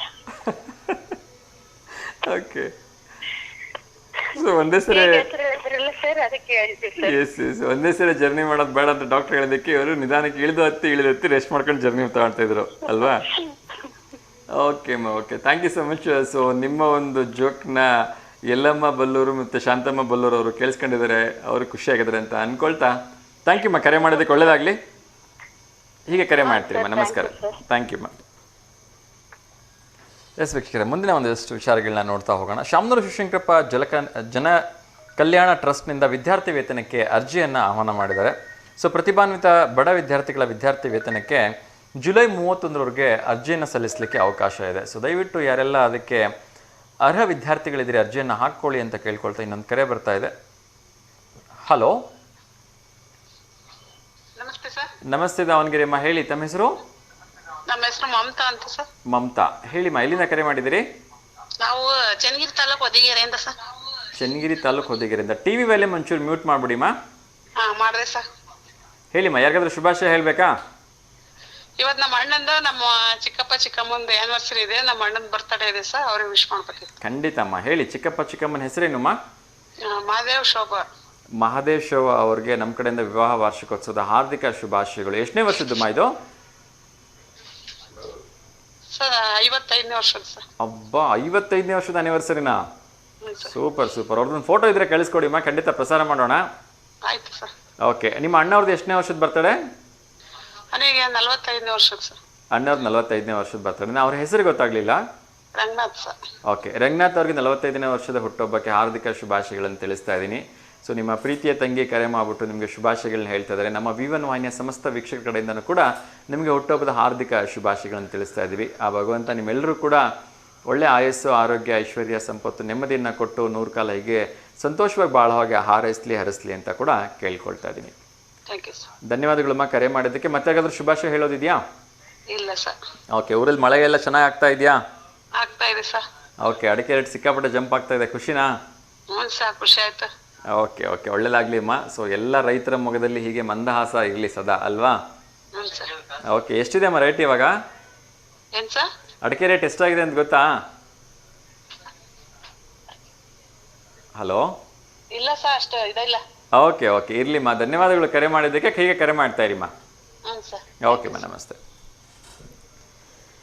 ಎಸ್ ವೀಕ್ಷಕರೇ, ಮತ್ತೊಮ್ಮೆ ರಿಮೈಂಡ್ ಮಾಡ್ತಾ ಇದ್ದೀನಿ, ಶಾಮನೂರು ಶಿವಶಂಕರಪ್ಪ ಜನ ಕಲ್ಯಾಣ ಟ್ರಸ್ಟ್ನಿಂದ ವಿದ್ಯಾರ್ಥಿ ವೇತನಕ್ಕೆ ಅರ್ಜಿಯನ್ನು ಆಹ್ವಾನ ಮಾಡಿದ್ದಾರೆ. ಪ್ರತಿಭಾನ್ವಿತ ಬಡ ವಿದ್ಯಾರ್ಥಿಗಳ ವಿದ್ಯಾರ್ಥಿ ವೇತನಕ್ಕೆ ಅರ್ಜಿ ಸಲ್ಲಿಸಲಿಕ್ಕೆ ಜುಲೈ 31ರವರೆಗೂ ಕಾಲಾವಕಾಶ ಇದೆ. ಸೊ ದಯವಿಟ್ಟು ಯಾರೆಲ್ಲ ಇನ್ನೂ ಅರ್ಜಿ ಸಲ್ಲಿಸಿಲ್ಲ, ಅರ್ಜಿಯನ್ನು ಸಲ್ಲಿಸಿ ಅಂತ ಹೇಳಿ ನಾನು ಎಲ್ಲರೂ ಕೂಡ ಈ ಮೂಲಕ ತಿಳಿಸ್ತಾ ಇದ್ದೀನಿ. ಇನ್ನೊಂದು ಕರೆ ಬರ್ತಾ ಇದೆ, ಅವ್ರ ಜೊತೆ ಮಾತಾಡೋಣ. ನಮಸ್ತೆ ದಾವಣಗೆರೆ. ನಮಸ್ತೆ ಮಂಜುಳಾ ಮೇಡಮ್, ಹೇಗಿದ್ದೀರಿ? ತಿಂಡಿ ಆಯ್ತಾ? ಓಕೆ, ಹೇಳಿಮ್ಮ, ಯಾರಿಗಾದ್ರೂ ಶುಭಾಶಯ ಹೇಳ್ಬೇಕಾ? ಶುಭಾಶಯ ಇಲ್ಲ ಸರ್ ಇವತ್ತು ಯಾರ್ದಿಲ್ಲ. ಓಕೆ, ಸೊ ಇವತ್ತು ವೆರಿ ವೆರಿ ಇಂಪಾರ್ಟೆಂಟ್ ಏನು ಅಂದರೆ ಒಂದು ಸ್ಪೆಷಲ್ ಡೇ ಇದೆ, ಸೋಷಿಯಲ್ ಮೀಡಿಯಾ ಡೇ. ಏನ್ ಸರ್? ಸೋಷಿಯಲ್ ಮೀಡಿಯಾ ಡೇ, ಸಾಮಾಜಿಕ ಜಾಲತಾಣ ದಿವಸ. ಸರ್ ಓಕೆನಾ? ಸೊ ಇದರಿಂದ ಸಾಕಷ್ಟು ಪ್ರಯೋಜನ ಇದೆ, ಅದಕ್ಕಿಂತ ಹೆಚ್ಚು ದುಷ್ಪರಿಣಾಮಗಳು ಇದೆ, ಕೆಟ್ಟದ್ದು ಆಗ್ತಾ ಇದೆ. ಸೊ ನಿಮ್ಮ ಪರವಾಗಿ ನೀವು ಎಲ್ರಿಗೂ ಒಂದು ಕಿವಿ ಮಾತು ಹೇಳೋದಾದ್ರೆ ಏನು ಹೇಳ್ತೀರಿ? ಸೊ ನಿಮ್ಗೆ ಅನ್ಸುತ್ತೆ ಇದು ಸಾಮಾಜಿಕ ಜಾಲ ಮೀಡಿಯಾ ಅಂದ್ರೆ ಯಾವ್ದಾದ್ರು ಬರುತ್ತೆ ಹೇಳ್ರಿ ಸರ್ ಅದರಲ್ಲಿ? ಎಲ್ಲದೂ ಬರುತ್ತೆ, ಫೇಸ್ಬುಕ್, ಟ್ವಿಟ್ಟರ್, ಬರುತ್ತಲ್ಲ, ನ್ಯೂಸ್ ಪೇಪರ್ ಎಲ್ಲ ಬರುತ್ತಲ್ವಾ? ಇಲ್ಲ ಓನ್ಲಿ ಇದು ಮಾತು ಅದು ಬರುತ್ತೆ. ಆಬ್ವಿಯಸ್ಲಿ ನಾನು ಹೇಳ್ತಾ ಇರೋದು ಇವತ್ತು ಸೋಷಿಯಲ್ ಮೀಡಿಯಾ ಅಂತ ಹೇಳಿದ್ರೆ ಇಂಟರ್ನೆಟ್ ಬಗ್ಗೆ. ಇಂಟರ್ನೆಟ್ ಅಲ್ಲಿ ಈಗ ನಾವು ಯೂಸ್ ಮಾಡ್ತಾ ಇರ್ತಕ್ಕಂಥ ಫೇಸ್ಬುಕ್, ಟ್ವಿಟ್ಟರ್, ಇನ್ಸ್ಟಾಗ್ರಾಮು. ಅದಾ ಅವು ಬರ್ದೇ ಇದ್ರೆ ಚೆನ್ನಾಗಿತ್ತು ಸರ್. ಅದು ಬರ್ದೇ ಏನಾಗುತ್ತೆ ಅಂತಂದ್ರೆ ಅವ್ನು ಮಿಸ್ಯೂಸ್ ಮಾಡ್ಕೊಂಡ್ರೆ ತುಂಬಾ ಜನ ಆಗಿದ್ದಾರೆ ಸರ್ ಅದರಲ್ಲಿ, ಸೋಷಿಯಲ್ ಮೀಡಿಯಾದಲ್ಲಿ. ಓಕೆ, ಈಗ ಫೇಸ್ಬುಕ್ ನಲ್ಲಿ ಆಗ್ಲಿ ಏನೋ ಒಂದು ಖುಷಿಗೆ ಫೋಟೋ ಹಾಕ್ತಾರೆ ಅಂತ ಅನ್ಕೊಳ್ರಿ, ಅದನ್ನ ಈಗ ಆತರ ಅಕಸ್ಮಾತ್ ಈಗ ಹುಡುಗರಾಗ್ಲಿ ಫೋಟೋ ಹಾಕಿದ್ರು ಅಂತಂದ್ರೆ ಹುಡುಗಿರನ್ನಾಗ್ಲಿ ಸ್ವಲ್ಪ ಮಿಸ್ಯೂಸ್ ಮಾಡ್ಕೊಳ್ಳೋ ಚಾನ್ಸಸ್ ತುಂಬಾ ಇದೆ ಸರ್ ಅದ್ರಲ್ಲಿ. ಹೌದು. ಆಮೇಲಿಂದ ಏನೇನು ತುಂಬಾ ಅಬ್ನಾರ್ಮಲ್ ಆಗೆಲ್ಲ ಬರುತ್ತಲ್ಲ, ಅದರಿಂದ ಇಲ್ಲದೆ ಇದ್ರೆ ಚೆನ್ನಾಗಿರ್ತಿತ್ತು ಅಂತ ಅನ್ಸುತ್ತೆ ಸರ್. ಇನ್ನ ದುರಂತ ಏನು ಅಂದ್ರೆ ಕೆಲವೊಬ್ರು ಅತಿ ಬುದ್ಧಿವಂತರು ಇರ್ತಾರೆ ನಮ್ದ್ರಲ್ಲಿ. ಹೇಗೆ ಅಂದ್ರೆ ಏನು ಇರೋ ಮನೇಲಿ 4 ಅಥವಾ 5 ಜನ ಇರ್ತಾರೆ, going foreign trip with family ಅಂತ ಹಾಕ್ಬಿಡ್ತಾರೆ ಸೋಷಿಯಲ್ ಮೀಡಿಯಾದಲ್ಲಿ ಅಲ್ವಾ? ಸೊ ಕಳ್ಳಕ್ಕಾಕರಿಗಂತೂ ತುಂಬಾ ಸುಲಭ ಆಗೋಗ್ಬಿಡತ್ತೆ. ಸೊ ಪೊಲೀಸ್ನವರು ರಿಕ್ವೆಸ್ಟ್ ಮಾಡ್ಕೊಳ್ತಾನೆ ಇರ್ತಾರೆ ಆವಾಗಿಂದ ಅವಾಗ, ದಯವಿಟ್ಟು ಎಲ್ಲೋ ಊರಿಗೆ ಹೋಗ್ತೀವಿ ಅಂತ ಮಾತ್ರ ಫೇಸ್ಬುಕ್ಗಳಲ್ಲಿ, ಟ್ವಿಟ್ಟರ್ಗಳಲ್ಲಿ, ಇನ್ಸ್ಟಾಗ್ರಾಮ್ಗಳಲ್ಲಿ ಪೋಸ್ಟ್ ಮಾಡಬೇಡಿ ಅಂತ ಅಲ್ವಾ? ಸೊ ಅದರಿಂದ ಸಾಕಷ್ಟು ಅಪಾಯನೂ ಕೂಡ ಆಗುತ್ತೆ, ಕಳ್ಳಕ್ಕಾಕರಿಗಂತೂ ತುಂಬಾ ಸುಲಭ ಆಗೋಗ್ಬಿಡುತ್ತೆ. ಹೌದು. ಸೊ ಕೆಲವೊಂದು ಎಮರ್ಜೆನ್ಸಿಗಳಿಗೂ ಯೂಸ್ ಆಗುತ್ತೆ ಅಲ್ವಾ? ಈಗ ಯಾರಿಗೋ ಒಂದು ಬ್ಲಡ್ ಬೇಕಾಗಿತ್ತು, ಅಥವಾ ಏನೋ ಒಂದು ಸಾವಾಗಿತ್ತು, ಅಥವಾ ಏನೋ ಒಂದು ಒಳ್ಳೆ ವಿಚಾರ ಇತ್ತು, ತಿಳಿಸೋದಕ್ಕೂ ಕೂಡ ಸಮ್ ಟೈಮ್ ಬೇಕಾಗತ್ತೆ. ಅಲ್ಲ ಸರ್, ಅದು ಏನೋ ನಿಜ, ಆದ್ರೂ ಅಡ್ವಾಂಟೇಜಸ್ ಗಿಂತ ಡಿಸ್ಅಡ್ವಾಂಟೇಜಸ್ ಜಾಸ್ತಿ ಸರ್ ಅದರಿಂದ. ಹೌದು 100%. ನೀವು ಹೇಳ್ದಾಗೆ ಇತ್ತೀಚಿನ ದಿನಗಳಲ್ಲಿ ಯಾವುದೇ ಒಂದು ಪೇಜ್ ಓಪನ್ ಮಾಡಿದ್ರೆ ಅಲ್ಲಿ ಅಶ್ಲೀಲ ದೃಶ್ಯಗಳು ಕಂಡುಬಿಡ್ತಾವೆ. ಚಿಕ್ಕ ಮಕ್ಕಳೆಲ್ಲ ಏನೇನೋ ತೋರಿಸ್ತಿರ್ತಾರೆ ಸರ್ ಅದರಲ್ಲಿ. ಅದರಿಂದ ಅವೆಲ್ಲ ಬರ್ದಂಗೆ ಇದ್ರೆ ಚೆನ್ನಾಗಿತ್ತು ಸರ್ ಅನ್ಸುತ್ತೆ. ಬ್ಯಾನ್ ಮಾಡಿದ್ರೆ ಚೆನ್ನಾಗಿ ನೋಡ್ರಿ ಸರ್. ಖಂಡಿತ ಕೆಲವೊಂದು ದೇಶಗಳಲ್ಲಿ ಈಗ ಆಲ್ರೆಡಿ ಆ ಒಂದು ಸೀರೀಸ್ ಕೂಡ ಶುರುವಾಗಿದೆ. ಅನಗತ್ಯವಾಗಿರ್ತಕ್ಕಂಥ ಆ್ಯಪ್ಗಳನ್ನು ಡಿಲೀಟ್ ಮಾಡಿಸ್ತಾ ಇದ್ದಾರೆ. ನಮ್ಮ ಭಾರತದಲ್ಲೂ ಕೂಡ ಅದು ಡೆಫಿನೆಟ್ಲಿ. ಸೊ ಕೆಲವೊಂದು ಏನು 18 ವರ್ಷ ಮೇಲ್ಪಟ್ಟಿರ್ತಕ್ಕಂಥ ಆಮೇಲೆ ಅನಾವಶ್ಯಕವಾಗಿರ್ತಕ್ಕಂಥ ಆ್ಯಪ್ಗಳನ್ನು ಕೇಂದ್ರ ಸರ್ಕಾರವೇ ಮುತುವರ್ಜಿಯಿಂದ ಬ್ಯಾನ್ ಮಾಡ್ತಾ ಇದೆ. ಎಸ್, ಒಂದು ಪ್ರಶ್ನೆ ಕೇಳಿದ್ರೆ ಉತ್ತರ ಹೇಳ್ಬೋದಾ? ಓಕೆ. ಸೊ ಅಶೋಕ ಚಕ್ರವರ್ತಿ ಯಾವ ರಾಜಮನೆತನಕ್ಕೆ ಸೇರಿದವರಾಗಿದ್ರು ಅಂತ ಆಪ್ಷನ್ಸ್ ಹೇಳ್ಬೇಕಾ? ಆಪ್ಷನ್ಸ್ ಏನ್ ಬೇಡ ಸರ್, ಮೌರ್ಯನೇ ಅದು ಕರೆಕ್ಟ್ ಆನ್ಸರ್. ಅಶೋಕ ಮೌರ್ಯ ವಂಶದಲ್ಲಿ. ಹೌದಾ? ಸೊ ಮೌರ್ಯ ವಂಶದ ಎಷ್ಟನೇ ರಾಜ ಅಂತ ಗೊತ್ತಿದ್ಯಾ? ಮೌರ್ಯದಲ್ಲಿ ಫಸ್ಟ್ಗೆ ಚಂದ್ರಗುಪ್ತ ಮೌರ್ಯ, ಆಮೇಲೆ ಬಿಂದುಸಾರ, ಆಮೇಲೆ ಅಶೋಕ. ಎಸ್, ರೈಟ್ ಮಾ. ಸೊ 3ನೇ ಒಂದು ತಲೆಮಾರಿನಲ್ಲಿ ಇವರು ಬರ್ತಾರೆ ಅಲ್ವಾ? ಹೌದು sir. Yes, thank you so much ಮಾ. ಹೇಳಿ, ಇವತ್ತು ಸೋಮವಾರ ಆಗಿದ್ದರಿಂದ ಯಾವ್ದಾದ್ರು ಭಕ್ತಿಗೀತೆಯನ್ನು ಹೇಳ್ತೀರಾ ಅಥವಾ ಯಾವ್ದಾದ್ರು ಚಿತ್ರಗೀತೆ? ಭಕ್ತಿಗೀತೆನೇ ಹೇಳ್ತೀನಿ ಸರ್. ಖಂಡಿತ ಹೇಳಿಮ್ಮ. ಮಾದೇಶ್ವರ ದಯಬಾರದೆ ಬರಿದಾದ ಬಾಳಲ್ಲಿ ಬರಬಾರದೆ, ನೀನಿಲ್ಲದೆ ನನಗೆ ಬದುಕೆಲ್ಲಿದೆ. ಮಾದೇಶ್ವರ ದಯಬಾರದೆ ಹಗಲಲ್ಲ ನಿನ್ನದೇ ಧ್ಯಾನ, ഇരുളല്ല ನಿನ ಗುಣಗಾನ. ಮಹಾದೇವ ನೆನೆಯದೆ ನಿನ್ನ ನಿಲಗಯ್ಯ ನನ್ನಿ ಪ್ರಾಣ. ಕನಸಲ್ಲು ನೀನೇ ಸ್ವಾಮಿ, ಮನದಲ್ಲು ನೀನೇ ಸ್ವಾಮಿ. ಉಸಿರುಸಿರು ನಿನ್ನ ಹೆಸರೇ, ಕಣ್ತೆರೆದು ನೋಡು ಸ್ವಾಮಿ. ಮನದೇವ ಮಾದೇಶ್ವರನೇ ಈ ಮೊರೆಯ ಕೇಳೋ, ನಾ ತಾಳಲಾರೆ ನಯ್ಯ ಈ ಮಾಡಿದನೆ ನಿಜ ಭಕ್ತ ನನಗೆ ಕೈಯ ಈ ಶೋಧನೆ. ಧನ್ಯವಾದಗಳಮ್ಮ. ತುಂಬ ಒಂದು ಸುಂದರವಾಗಿರ್ತಕ್ಕಂಥ ಗೀತೆ ಮಾದೇಶ್ವರನ ಮೇಲೆ. ಒಳ್ಳೆಯದಾಗಲಿ ಅಮ್ಮ, ಹೀಗೆ ಕರೆ ಮಾಡ್ತೀರಿ. ನಮಸ್ಕಾರ. Thank you. ಎಸ್ ವೀಕ್ಷಕರೇ, ಇನ್ನಷ್ಟು ವಿಚಾರಗಳನ್ನು ತಿಳಿಸ್ತಾ ಹೋಗ್ಕೊಡ್ತೀನಿ. ಸೊ ಉದ್ಯೋಗ ಪ್ರಿಯರಿಗೋಸ್ಕರ ವಿಶೇಷವಾಗಿರ್ತಕ್ಕಂಥ ಒಂದು ಉದ್ಯೋಗ ವಾರ್ತೆ. ನಮ್ಮೆಲ್ಲ ಪ್ರೀತಿಯ SSLC PUC ವಿದ್ಯಾರ್ಥಿಗಳಿಗೆ ತುಂಬ ಒಂದು ಒಳ್ಳೆಯ ಅವಕಾಶ ಇದೆ. ವಿಶೇಷವಾಗಿ PUC ಆದವರಿಗೆ NIA ವಿಮಾನಯಾನ ಸೇವೆಗಳ ಪ್ರೈವೇಟ್ ಲಿಮಿಟೆಡ್ನಲ್ಲಿ ಹೆಚ್ಚು ಕಡಿಮೆ 4787 ಹುದ್ದೆಗಳು ಅವೈಲಬಿಲಿಟಿ ಇದೆ. ಸೊ ಜೂನ್ ಕೊನೆಯವರೆಗೂ ಅವಕಾಶ, ಅಂದರೆ ಇವತ್ತೇ ಕೊನೆ ದಿವಸ ಇರ್ಬೋದು. ಒಮ್ಮೆ ವೆಬ್ಸೈಟ್ನಲ್ಲಿ ಚೆಕ್ ಮಾಡಿ. 4787 ವಿದ್ಯಾರ್ಥಿಗಳ ಉದ್ಯೋಗಗಳ ಅವಕಾಶ ಇದೆ. ಸೊ PUC ಆಗಿರ್ತಕ್ಕಂಥ ವಿದ್ಯಾರ್ಥಿಗಳಿಗೆ ಇದು ಅವಕಾಶ ಇರ್ತಕ್ಕಂಥದ್ದು. ದಯವಿಟ್ಟು ಅರ್ಜಿಯನ್ನು ಹಾಕ್ಕೊಳ್ಳಿ. ಸೊ ಇವತ್ತೇ ಕೊನೆ ದಿನ ಅಂದ ತಕ್ಷಣ ನೆಗ್ಲೆಕ್ಟ್ ಮಾಡಿಬಿಡಿ, ಅರ್ಜಿಯನ್ನು ಹಾಕ್ಕೊಳ್ಳಿ ಅಂತ ಕೇಳ್ಕೊಳ್ತಾ ಇನ್ನೊಂದು ಕರೆ ಬರ್ತಾ ಇದೆ, ಅವ್ರ ಜೊತೆ ಮಾತಾಡೋಣ. ನಮಸ್ತೆ ದಾವಣಗೆರೆ. ಹಲೋ ಹಲೋ, ಜೈ ಶ್ರೀರಾಮ್ ಸರ್. ಜೈ ಶ್ರೀರಾಮ್ಪ, ಹೇಗಿದ್ದೀರಿ? ಚೆನ್ನಾಗಿದ್ದೀನಿ ಸರ್. ಎಲ್ಲೋಗ್ಬಿಟ್ಟಿದ್ರಿ? ಕಾಣೆ ಆಗ್ಬಿಟ್ಟಿದ್ದೀರಾ? ಸ್ಕೂಲ್ಗೆ ಹೋಗಿದ್ದೆ. ಸ್ಕೂಲ್ಗೆ ಹೋಗ್ತಿದ್ದೀರಲ್ವಾ? Okay okay. ಇವತ್ತಾಕೆ ಹೋಗಿಲ್ವಾ? ಇಲ್ಲ. ಯಾಕೆ? ಇವತ್ತಿನ ರಜಾನಾ? ಇಲ್ಲ, ತಲೆನೋವಿತ್ತು. ತಲೆನೋವು ಒಂದು ನೀವೇ ರಜಾ ಮಾಡ್ಬಿಟ್ರಾ? ಸ್ಕೂಲ್ಗೆ ಹೋಗ್ಬಿಟ್ರೆ ಇನ್ನೊಂದು ಸ್ವಲ್ಪ ತಲೆನೋವು ಬರುತ್ತೆ ಅಂತನಾ? Okay okay. ಹೇಳಿಪ್ಪ, ಯಾರಿಗಾದ್ರೂ ಶುಭಾಶಯ ಹೇಳಬೇಕಾ? ಇಲ್ಲ ಸರ್. ಓಕೆ, ಒಂದು ಪ್ರಶ್ನೆ ಕೇಳಲ್ಲ ಹಾಗಿದ್ರೆ? ರಾಮಾಯಣದ್ದು. ರಾಮಾಯಣದ್ದೇ ಕೇಳಬೇಕಾ? ಸೊ ರಾಮಾಯಣದ ಪ್ರಶ್ನೆ ನನ್ನ ಹತ್ರ ಒಂದೇ ಒಂದು ನಿಮಿಷ ಕೇಳ್ತೀನಿ. ಏನಮ್ಮ? ಇಷ್ಟು ದಿವಸ ಕೇಳಿದ್ದೆ, ಇಷ್ಟು ದಿವಸ ನೀವು ಕರೆನೇ ಮಾಡಿಲ್ವಲ್ಲ ನನಗೆ. ಡೈಲಿ ರಾಮಾಯಣ ಮಹಾಭಾರತದ ಬಗ್ಗೆನೇ ಕೇಳ್ತಾ ಇದ್ದೆ. ಓಕೆ, ರಾಮಾಯಣದ ಬಗ್ಗೆ ಒಂದು ಪ್ರಶ್ನೆ ಕೇಳ್ತಾ ಇದ್ದೀನಿ.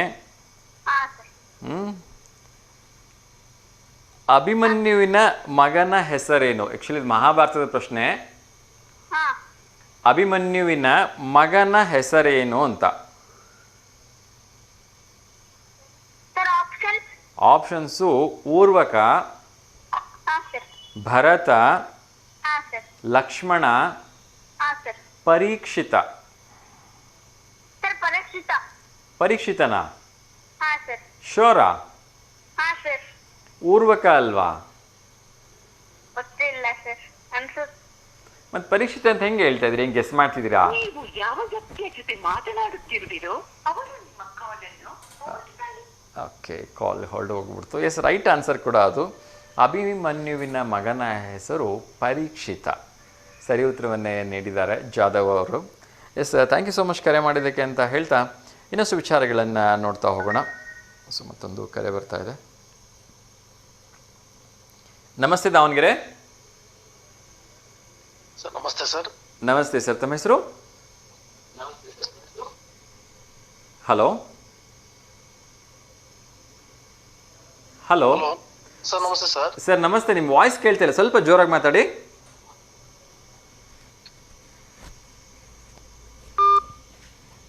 ಬಹುಶಃ ನೆಟ್ವರ್ಕ್ ಇಶ್ಯೂ ಇಂದ ಸರಿಯಾಗಿ ವಾಯ್ಸ್ ಕೇಳಿಲ್ಲ ಅಂತ ಅನ್ಸುತ್ತೆ. ಎಸ್, ನಾನು ಆಗಲೇ ಇನ್ನೊಮ್ಮೆ ರಿಮೈಂಡ್ ಮಾಡಿಬಿಡ್ತೀನಿ. PUC ಆದವ್ರಿಗೆ NIA ಅಂದರೆ ವಿಮಾನಯಾನ ಸೇವೆಗಳ ಪ್ರೈವೇಟ್ ಲಿಮಿಟೆಡ್ನಲ್ಲಿ ಹೆಚ್ಚು ಕಡಿಮೆ 4787 ಹುದ್ದೆಗಳಿದೆ. ಸೊ PUC ಆಗಿರ್ತಕ್ಕಂಥವ್ರಿಗೆ ಇವತ್ತೇ ಕೊನೆ ದಿನಾಂಕ ಇದೆ. ದಯವಿಟ್ಟು ಅರ್ಜಿಯನ್ನು ಹಾಕ್ಕೊಳ್ಳಿ ಅಂತ ನಾನು ಮತ್ತೊಮ್ಮೆ PUC ಆಗಿರ್ತಕ್ಕಂಥ ವಿದ್ಯಾರ್ಥಿಗಳಲ್ಲಿ ಕೇಳ್ಕೊಳ್ತಾ ಇನ್ನೊಂದು ಕರೆ ಬರ್ತಿದೆ, ಅವ್ರ ಜೊತೆ ಮಾತಾಡೋಣ. ನಮಸ್ತೆ ದಾವಣಗೆರೆ. ಹಲೋ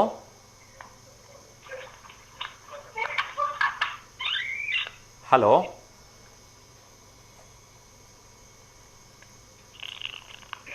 ಹಲೋ ಹಲೋ ಹೇಳಿಮ್ಮ, ತಮ್ಮ ಹೆಸರು?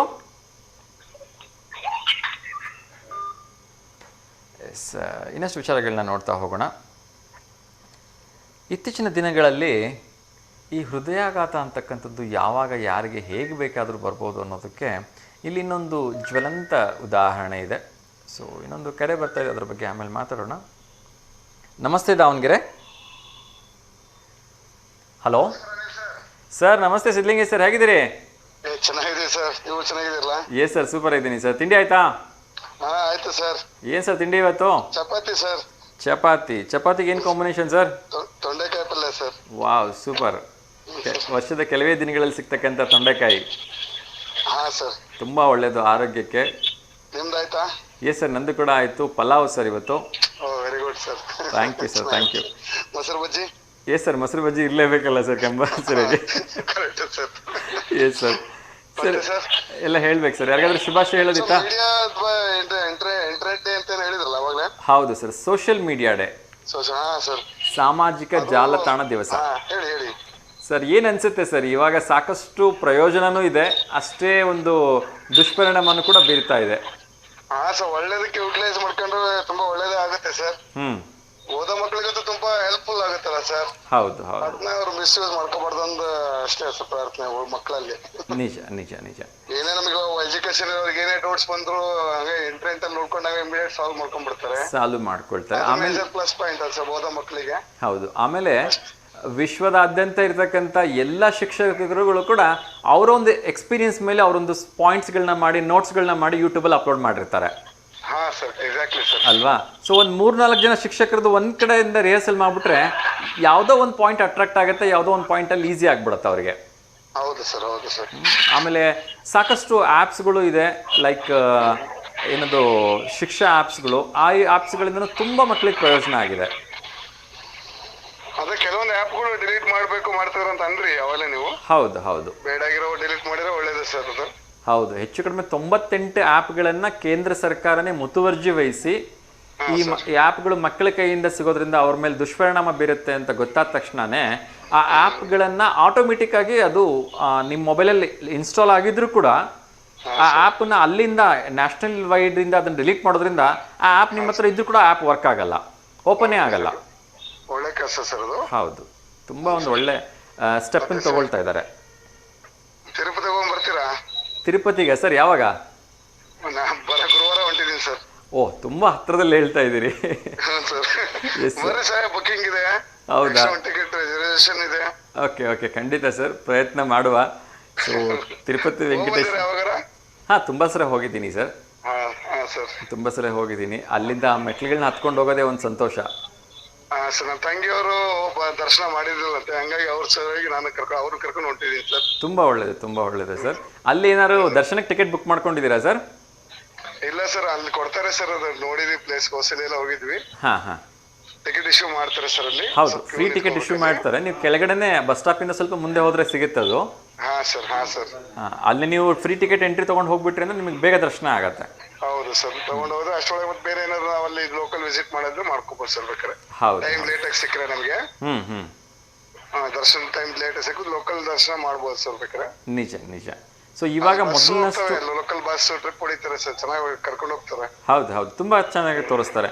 ಪಾಪನಾಶಿ ಆಗಿರ್ಬೋದು, ಆಮೇಲೆ ಬೇರೆ ಸ್ಥಳಗಳೆಲ್ಲ ತೋರಿಸ್ತಾರಲ್ಲ ಅಲ್ಲಿ. ಹೌದು ಸರ್. ತುಂಬಾ ಚೆನ್ನಾಗಿರುತ್ತೆ. ಅಗಸ್ತ್ಯ ಮುನಿ ಆಶ್ರಮ ಎಲ್ಲ ಕರ್ಕೊಂಡು ಹೋಗ್ತಾರೆ ಸರ್, ಸುಮಾರು ದೂರ ಕರ್ಕೊಂಡು ಹೋಗ್ತಾರೆ. ಹೌದು. ಸೊ ಒಳ್ಳೇದಾಗ್ಲಿ ಸರ್, ಹೋಗಿ ಬನ್ನಿ. ಬರೋವಾಗ ನಮಗೂ ಒಂದು ಸ್ವಲ್ಪ ಲಡ್ಡು ತಗೊಂಬನ್ನಿ extra. Okay sir. Thank you sir. ಚಿದಾನಂದರಿಗೆ ಖಂಡಿತ ಸರ್. ಟೆಕ್ನಿಕಲ್ ಇಶ್ಯೂಸ್ ಮತ್ತೆ ಬೇರೆ ಯಾರಿಗಾದ್ರೂ ಎಷ್ಟಾಗುತ್ತೆ ಎಕ್ಸ್ಟ್ರಾ ತಗೊಂಡ್ಬರ್ತೀನಿ. ಖಂಡಿತ ಸರ್, ಖಂಡಿತ. Thank you so much sir. ಒಂದು ಪ್ರಶ್ನೆ ಕೇಳಿದ್ರೆ ಉತ್ತರ ಹೇಳ್ಬೋದಾ? ಹೇಳಿ ಸರ್, ನೋಡೋಣ. ಓಕೆ ಸರ್, ಇದು ಆ್ಯಕ್ಚುಲಿ ಸೈನ್ಸಿಗೆ ಸಂಬಂಧಪಟ್ಟಿರತಕ್ಕಂಥ ಪ್ರಶ್ನೆ. ಸೋಡಿಯಂ ಕ್ಲೋರೈಡ್ ಅನ್ನು ಸಾಮಾನ್ಯವಾಗಿ ಏನು ಎಂದು ಕರೀತಾರೆ? H2SO4. ಏನಂದ್ರಿ? H2SO4. ಓಕೆ, ಅಲ್ಲ, ನಾನು ಇಲ್ಲಿ ಅದನ್ನ ಸುಲಭ ರೂಪದಲ್ಲಿ ನಾವು ಪ್ರತಿನಿತ್ಯ ಬಳಸ್ತಕ್ಕಂಥ ಒಂದು ವಸ್ತುವಿನ ರೂಪದಲ್ಲಿ ಹೇಳ್ತಾ ಇದ್ದೀನಿ. 4 ಆಪ್ಷನ್ಸ್ ಕೊಡ್ತಾ ಇದ್ದೀನಿ. ಅದು ಗೊತ್ತಾಗಲ್ಲ ಸರ್, ಬರ್ತಾ ಇದೆ ಸ್ಕ್ರೀನ್ ಮೇಲೆ. ಉಪ್ಪು, ಆಸಿಡ್, ಪೊಟ್ಯಾಶ್, ಉಪ್ಪು ಅಥವಾ ಸಕ್ಕರೆ. ಸೋಡಿಯಂ ಕ್ಲೋರೈಡ್ ಇದನ್ನ ನಾವು ಪ್ರತಿನಿತ್ಯ ಬಳಸ್ತೀವಿ ನಮ್ಮ ದಿನನಿತ್ಯದ ಜೀವನದಲ್ಲಿ.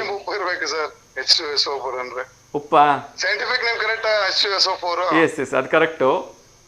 ಸೊ ಅಂದ್ರೆ H2SO ಅಂದ್ರೆ ಪೊಟ್ಯಾಷಿಯಂ ಉಪ್ಪು ಇರ್ಬೇಕು ಸರ್. 100% right sir. ಉಪ್ಪು ಸರಿಯಾಗಿರ್ತಕ್ಕಂಥ ಉತ್ತರ.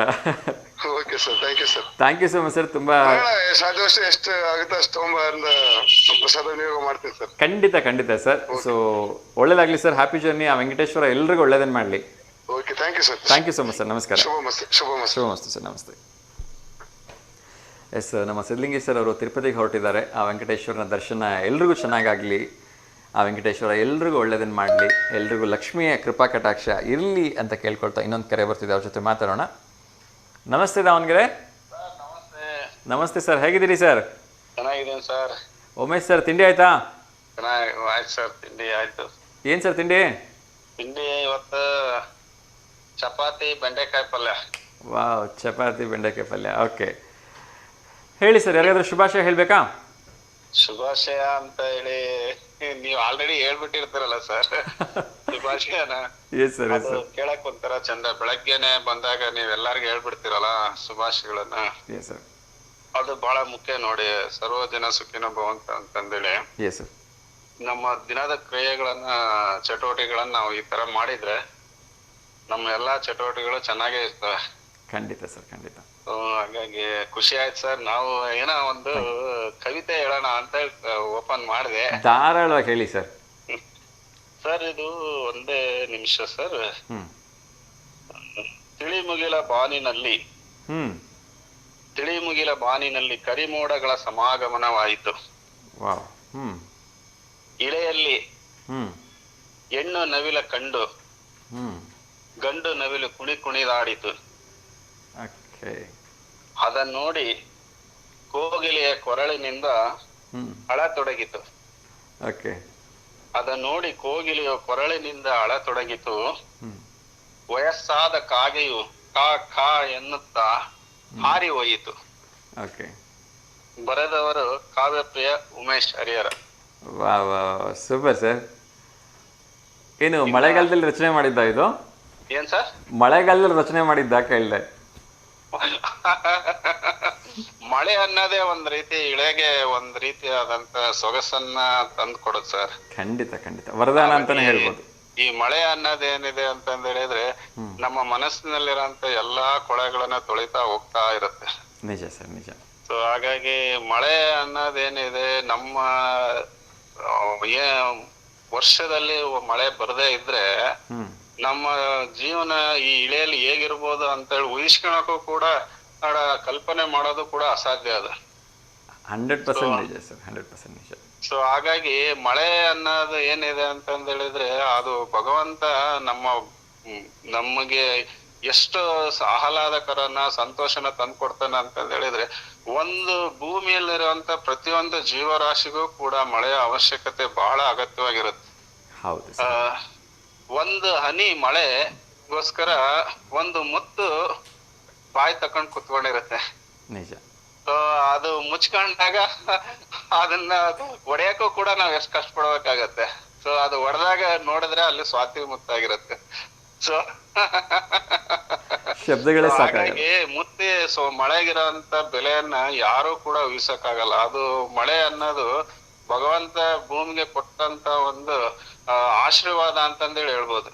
ನಿಜ ನಿಜ ಸರ್. ಈ ಭೂಮಿಯಲ್ಲಿರೋಂತ ಯಾವ್ದೇ ಒಂದು ಜೀವರಾಶಿ ನಾನ್ ಚೆನ್ನಾಗಿದ್ದೀನಪ್ಪ ಅಂತಂದೇಳಿ ಹೇಳ್ಬೇಕಪ್ಪ ಅಂತಂದ ಹೇಳಿದ್ರೆ ಅವನು ಏನ್ ಮಾಡ್ಬೇಕಪ್ಪ ಅಂತಂದ ಹೇಳಿದ್ರೆ ಮಳೆಯನ್ನ ಪ್ರಾರ್ಥನೆ ಮಾಡ್ಬೇಕಂತೆ. ಸೊ ಮಳೆಯನ್ನ ಪ್ರಾರ್ಥನೆ ಮಾಡಿದ್ರೆ ಮಾತ್ರ ನಾವು ಈ ಭೂಮಿ ಮೇಲ್ಗಡೆಗೆ ಬಹಳ ಸಂತೋಷವಾಗಿ ಆರೋಗ್ಯವಾಗಿ ಚೆನ್ನಾಗಿರಕ್ ಸಾಧ್ಯ. ಈ ರಾಜಸ್ಥಾನದಲ್ಲಿ ತುಂಬಾ ಬರಗಾಲ ಬಂತಂತೆ. ಬರಗಾಲ ಬಂದಾಗ ಅಲ್ಲಿರೋಂತ ಜೈನ ಮುನಿಗಳು ತಪಸ್ ಮಾಡಿದ್ರಂತ ನೋಡ್ರಿ. ತಪಸ್ ಮಾಡಿದಾಗ ಅವ್ರಿಗೆ ಇಡೀ ನಮ್ಮ ಭಾರತ ದೇಶದಲ್ಲಿ ಮೊದಲು ಯಾವ ಭಾಗದಲ್ಲಿ ಹೋದ್ರೆ ನಾವು ಸಂತೋಷವಾಗಿರ್ಬೋದು ಅಂತಂದ ಹೇಳ್ಬಿಟ್ಟು ಒಟ್ಟು ಕಂಡ್ಕೊಂಡ್ರಂತ ಅವ್ರ ಆಧ್ಯಾತ್ಮಿಕ ಜ್ಞಾನದಲ್ಲಿ. ಆ ಇಡೀ ಭಾರತ ದೇಶದಲ್ಲಿ ಅವ್ರಿಗೆ ಬಹಳ ಪವಿತ್ರವಾಗಿರೋಂತ ಭೂಮಿ, ಪವಿತ್ರವಾಗಿರೋಂತ ನಾಡು ಅಂತೇಳಿ ಕಂಡು ಬಂದಿದ್ದು ನಮ್ಮ ಕರ್ನಾಟಕ ನಾಡು. ಹೌದು ಸರ್. ಸೊ ಹಾಗೆ ಕರ್ನಾಟಕ ನಾಡು ಅವ್ರ ಕಣ್ಣಿಗೆ ಕಂಡಾಗ ಅವ್ರ 24 ಶಿಷ್ಯಂದ್ರ ಜೊತೆಲಿ ಬಂದು ನಮ್ಮ ಕರ್ನಾಟಕ ನಾಡಿನಲ್ಲಿ ಉಳ್ಕಂತಾರ. ಸೊ ಇಲ್ಲಿ ಕರ್ನಾಟಕ ನಾಡಿನ ಶ್ರವಣ ಬೆಳಗೊಳ ಪ್ರದೇಶದಲ್ಲಿ ಉಳ್ಕೊಂಡು ಅವ್ರ ಜೀವನನ ಉದ್ಧಾರ ಮಾಡ್ತಾರೆ. ಅಂದ್ರೆ ಜೈನರು ನಮ್ಮ ಕರ್ನಾಟಕದಲ್ಲಿ ಅವ್ರದ್ದು ಸಂತತಿ ಬೆಳೆಯೋದಕ್ಕೆ ಹೇಗ್ ಕಾರಣ ಆಯ್ತು ಅಂತಂದ್ ಹೇಳಿದ್ರು. ಸೊ ಅಂದ್ರೆ ಇಡೀ ನಮ್ಮ ಭಾರತ ದೇಶದಲ್ಲಿ ಬಹಳ ಪವಿತ್ರವಾಗಿರೋಂತ ಭೂಮಿಯಲ್ಲಿ ನಾವಿದೀವಿ. ಖಂಡಿತ ಸರ್, ಖಂಡಿತ. ಸೊ ಅವಾಗ ನಾನು ಇವಾಗಿಂದ ಹೇಳ್ತಾ ಇಲ್ಲ, ಭರತ ಮುನಿಗಳು ಅವರು ತಪಸ್ಸು ಮಾಡಿ ಕರ್ನಾಟಕ ಅನ್ನೋ ಒಂದು ಪವಿತ್ರ ನಾಡು ಇದೆ. ಆ ನಾಡಿನಲ್ಲಿ ನಾವು ಹೋಗಿ ಇದ್ರೆ ನಮ್ಮ ಜೀವನ ಉದ್ಧಾರ ಆಗುತ್ತೆ ಅಂತ ಹೇಳ್ಬಿಟ್ರೆ. ಹೌದು ಸೊ ಹಾಗಾಗಿ ನಮ್ ಕನ್ನಡ ನಾಡಿನ ಬಗ್ಗೆ ನಾವ್ ಏನ್ ಹೇಳಿದ್ರು ಕೂಡ ಕಡಿಮೆನೆ. ಹೌದು ಸರ್. ಸೊ ಹಾಗಾಗಿ ನೋಡಿ, ಮಳೆ ಅನ್ನೋದು ಅಲ್ಲಿ ಬರಗಾಲ ಬಂದಾಗ ಭರತ ಮುನಿಗಳ ದೃಷ್ಟಿಯಲ್ಲಿ ಕಂಡಿದೆ. ಏನ್ ಕಂಡಿದೆ ಅಂತಂದ್ರೆ ಕರ್ನಾಟಕ ಅಂತ ನಾಡಿನಲ್ಲಿ ನಾವು ಹೋಗಿದ್ರೆ ನಾವು ಉದ್ಧಾರ ಆಗ್ತೀವಿ ಅಂತ ಹೇಳಿ. ನಿಜ ನಿಜ. ಸೊ ಹಾಗಾಗಿ ಮಳೆ ಬಗ್ಗೆ ನಾವು ಮಾತಾಡಕ್ಕೆ ಪದಗಳೇ ಇಲ್ಲ ಸರ್. ಅದು ವರ್ಷದ 365 ದಿನಗಳಲ್ಲಿ ಈ ಮುಂಗಾರು ಮಳೆ ಫಿಲಂ ತರ ಓಡ್ತಾ ಇರುತ್ತೆ. ಹೌದು ಹೌದು. ಕುಣಿದು ಕುಣಿದು ಬಾರಿ ಅನ್ನೋ ತರ. ನಿಜ ನಿಜ. ಸೊ ಹಾಗಾಗಿ ಈ ಮಳೆ ಅನ್ನೋದು ಒಂದು ಜಲದ ರಸಧಾರೆ ಇದೆ. ನಿಜ ನಿಜ. Thank you sir. ಒಂದು ಪ್ರಶ್ನೆ ಕೇಳ್ಬೋದಾ ಸರ್? ಹೇಳಿ ಸರ್. ಬ್ರಿಟಿಷರ ವಿರುದ್ಧ ಹೋರಾಡಿದ ಯಾವ ಹೋರಾಟಗಾರರ ನೆನಪಿನಲ್ಲಿ ಇವತ್ತಿಗೂ ಕೂಡ ನಾವು ಒಂದು ಉತ್ಸವ ನಡೆಸ್ತಾ ಇದ್ದೀವಿ? ಆ ಉತ್ಸವದ ಹೆಸರು ಕಿತ್ತೂರು ಉತ್ಸವ ಅಂತ. ಅದನ್ನು ಯಾರ ನೆನಪಿನಲ್ಲಿ ನಡೆಸ್ತೀವಿ ಅಂತ ಹೇಳ್ಬೇಕು ನೀವು. ಅದು ಸಂಗೊಳ್ಳಿ ರಾಯಣ್ಣ ಸರ್. ಹೌದಾ? 4 ಆಪ್ಷನ್ಸ್ ಇನ್ನೊಮ್ಮೆ ಹೇಳ್ಬಿಡ್ತೀನಿ ನೋಡಿ. ಮೊದಲನೇದು ರಾಣಿ ಅಬ್ಬಕ್ಕ, ಎರಡನೇದು ಸಂಗೊಳ್ಳಿ ರಾಯಣ್ಣ, ಮೂರನೇದು ರಾಣಿ ಚೆನ್ನಮ್ಮ, ನಾಲ್ಕನೇದು ಒನಕೆ ಓಬವ್ವ. ಸರ್, ಇಲ್ಲಿ ನಮ್ಮ ಮನೆಯವರು ನನಗೆ ಕರೆಕ್ಷನ್ ಮಾಡಿದ್ರು ಸರ್. ಅದಕ್ಕೆ ಮನೆಯಲ್ಲಿ ಹೆಂಡತಿಯವರು ಇರ್ಬೇಕು ಅನ್ನೋದು ನೋಡ್ರಿ. ಅದು ಕಿತ್ತೂರು ರಾಣಿ ಚೆನ್ನಮ್ಮ ಕಿತ್ತೂರು ಉತ್ಸವ ಅಂತಂದ್ ಹೇಳಿದ್ರೆ ಅಲ್ಲಿ ರಾಣಿ ಚೆನ್ನಮ್ಮ ಇರ್ಲೇಬೇಕು. ಸೊ ಹಾಗಾಗಿ ರಾಣಿ ಚೆನ್ನಮ್ಮನ ನೆನಪಿಗೋಸ್ಕರವಾಗಿ ಕಿತ್ತೂರು ಉತ್ಸವನ ನಾವು ಆಚರಿಸ್ತೀವಿ ಸರ್. 100% correct sir. ಅದಕ್ಕೆ ಹೇಳೋದು ಏನು, ಹೆಂಡತಿ ಒಬ್ಬಳು ಮನೆಗೆ ಎಳಗಿದ್ರೆ ನನಗದು ಕೋಟಿ ರೂಪಾಯಿ ಅಂತ ಹೇಳ್ತಾರಲ್ವಾ? ಹೌದು ಸರ್. ನಾನು ಅದಕ್ಕೂ ಒಂದು ಸಣ್ಣ ಕವಿತೆ ಬರ್ಬಿಟ್ಟಿದ್ದೀನಿ. ಹೇಳಿ ಸರ್. ಏನ್ ಗೊತ್ತಾ ಸರ್? ಅವನ ಅರ್ಥವಿಲ್ಲದ ಬಾಳಿನ ಕವಿತೆಗೆ ಅವಳು ಬಂದು ಪೂರ್ಣ ಬೆಳಕಾದಳು. ಅಷ್ಟೇ. ಅದು ಬರೆದವರ ಕಾವ್ಯ ಪ್ರಿಯ Umesh Harihar. Super sir, super. ಮತ್ತೆ ಮುಂದೆ ಅದನ್ನ ಎಕ್ಸ್ಪ್ಲೈನ್ ಮಾಡಕ್ ಬರಲ್ಲ. ಎಲ್ಲ ಅದರಲ್ಲೇ ಇದೆಯಲ್ಲ ಸರ್, ಇನ್ನೇನು ಎಕ್ಸ್ಪ್ಲೈನ್ ಮಾಡೋದು ಬೇಡ ಸರ್. ಅದಕ್ಕೆ ಅದು ಸಣ್ಣ ಕವಿತೆ ಒಂದೇ ಲೈನ್ ನಲ್ಲಿ. Super sir, super. Okay, thank you so much sir, ಕರೆ ಮಾಡಿದ್ದಕ್ಕೆ. ಒಳ್ಳೇದಾಗ್ಲಿ. ನಮಸ್ಕಾರ ಸರ್. ಸರ್, ಅದು ಸಾಮಾಜಿಕ ಜಾಲತಾಣದ ಹೇಳಿದ್ರಿ, ಅದ್ರ ಬಗ್ಗೆ ಮಾತಾಡೋಣ ಅಂತ ಇದ್ದೆ. ಇರ್ಲಿ ಸರ್, ನೀವು ಮಾತಾಡಿದೀರಾ, ಅದ್ರ ಬಗ್ಗೆ ನಾನೇನ್ ಮಾತಾಡೋಂತ ಅವಶ್ಯಕತೆ ಇಲ್ಲ. ಆಮೇಲೆ ಅದು ಬಹಳ ಮಹತ್ವವನ್ನು ವಹಿಸ್ಬಿಟ್ಟಿದೆ ಇವಾಗಿನ ದಿನಗಳಲ್ಲಿ. ಯಾರ ಕೈಯಲ್ಲಾದ್ರೂ ಇವತ್ತು ಮೊಬೈಲ್ ಇಲ್ಲ ಅಂದ್ರೆ ಅವನೇನೋ ಕಳ್ಕೊಂಡ್ಬಿಟ್ಟಿದ್ದಾನೆ ಅಂತ ಹೇಳಿ. ಅವನು ಪಿಕ್ ಪಾಕೆಟ್ ಹೋದ್ರೆ ಚಿಂತೆ ಇಲ್ಲ, ಅವ್ನ್ ಮೊಬೈಲ್ ಅವನಲ್ಲಿ ಇಲ್ಲ ಅಂದ್ರೆ ಅವನ್ ದೇಹ ಮನಸ್ಸು ಎರಡು ಅವನ ಹತ್ರ ಇರೋದೇ ಇಲ್ಲ. ಚಾನ್ಸೇ ಇಲ್ಲ ಸರ್. ಸೊ ಅಷ್ಟು ರೀತಿಯಲ್ಲಿ ಅವನಿಗೆ ಮೊಬೈಲ್, ಅವನು ನಾನು ಯಾವ್ದೋ ಒಂದು ಓದಿದ್ದೆ ಪುಸ್ತಕ, ಯಾವ್ದೋ ಪೇಪರ್ ನಲ್ಲಿ. ಅವನ ಹೆಂಡತಿ ಅವಳು ಮೊಬೈಲ್ ಅನ್ನ ಅವ್ನ್ ಹಿಡ್ಕೊಳಕ್ಕೆ ಬಿಡ್ತಾ ಇರ್ಲಿಲ್ಲಂತೆ ಗಂಡ. ಯಾಕೆ ಬಿಡ್ತಾ ಇರ್ಲಿಲ್ಲ ಅಂದ್ರೆ ಅವಳದು ಎಲ್ಲಾ ಆಗು ಹೋಗುಗಳೆಲ್ಲ ಮೊಬೈಲ್ ಅಲ್ಲಿ ಇತ್ತಂತೆ. ಏನೋ ಅಕಸ್ಮಾತ್ ಒಂದ್ ದಿನ ಬೆಳಗಿನ ಜಾವ ಅವ್ನ್ ಮೊಬೈಲ್ ಹಿಡ್ಕೊಂಡಂತೆ. ಮೊಬೈಲ್ ಹಿಡ್ಕೊಂಡದಕ್ಕೆ ಅವ್ನ ಹೆಂಡತಿ ಸಿಟ್ಟು ಬಂದ್ಬಿಟ್ಟು ಅವ್ನ ಕೈಯೇ ಕಟ್ ಮಾಡ್ಬಿಟ್ಲಂತೆ.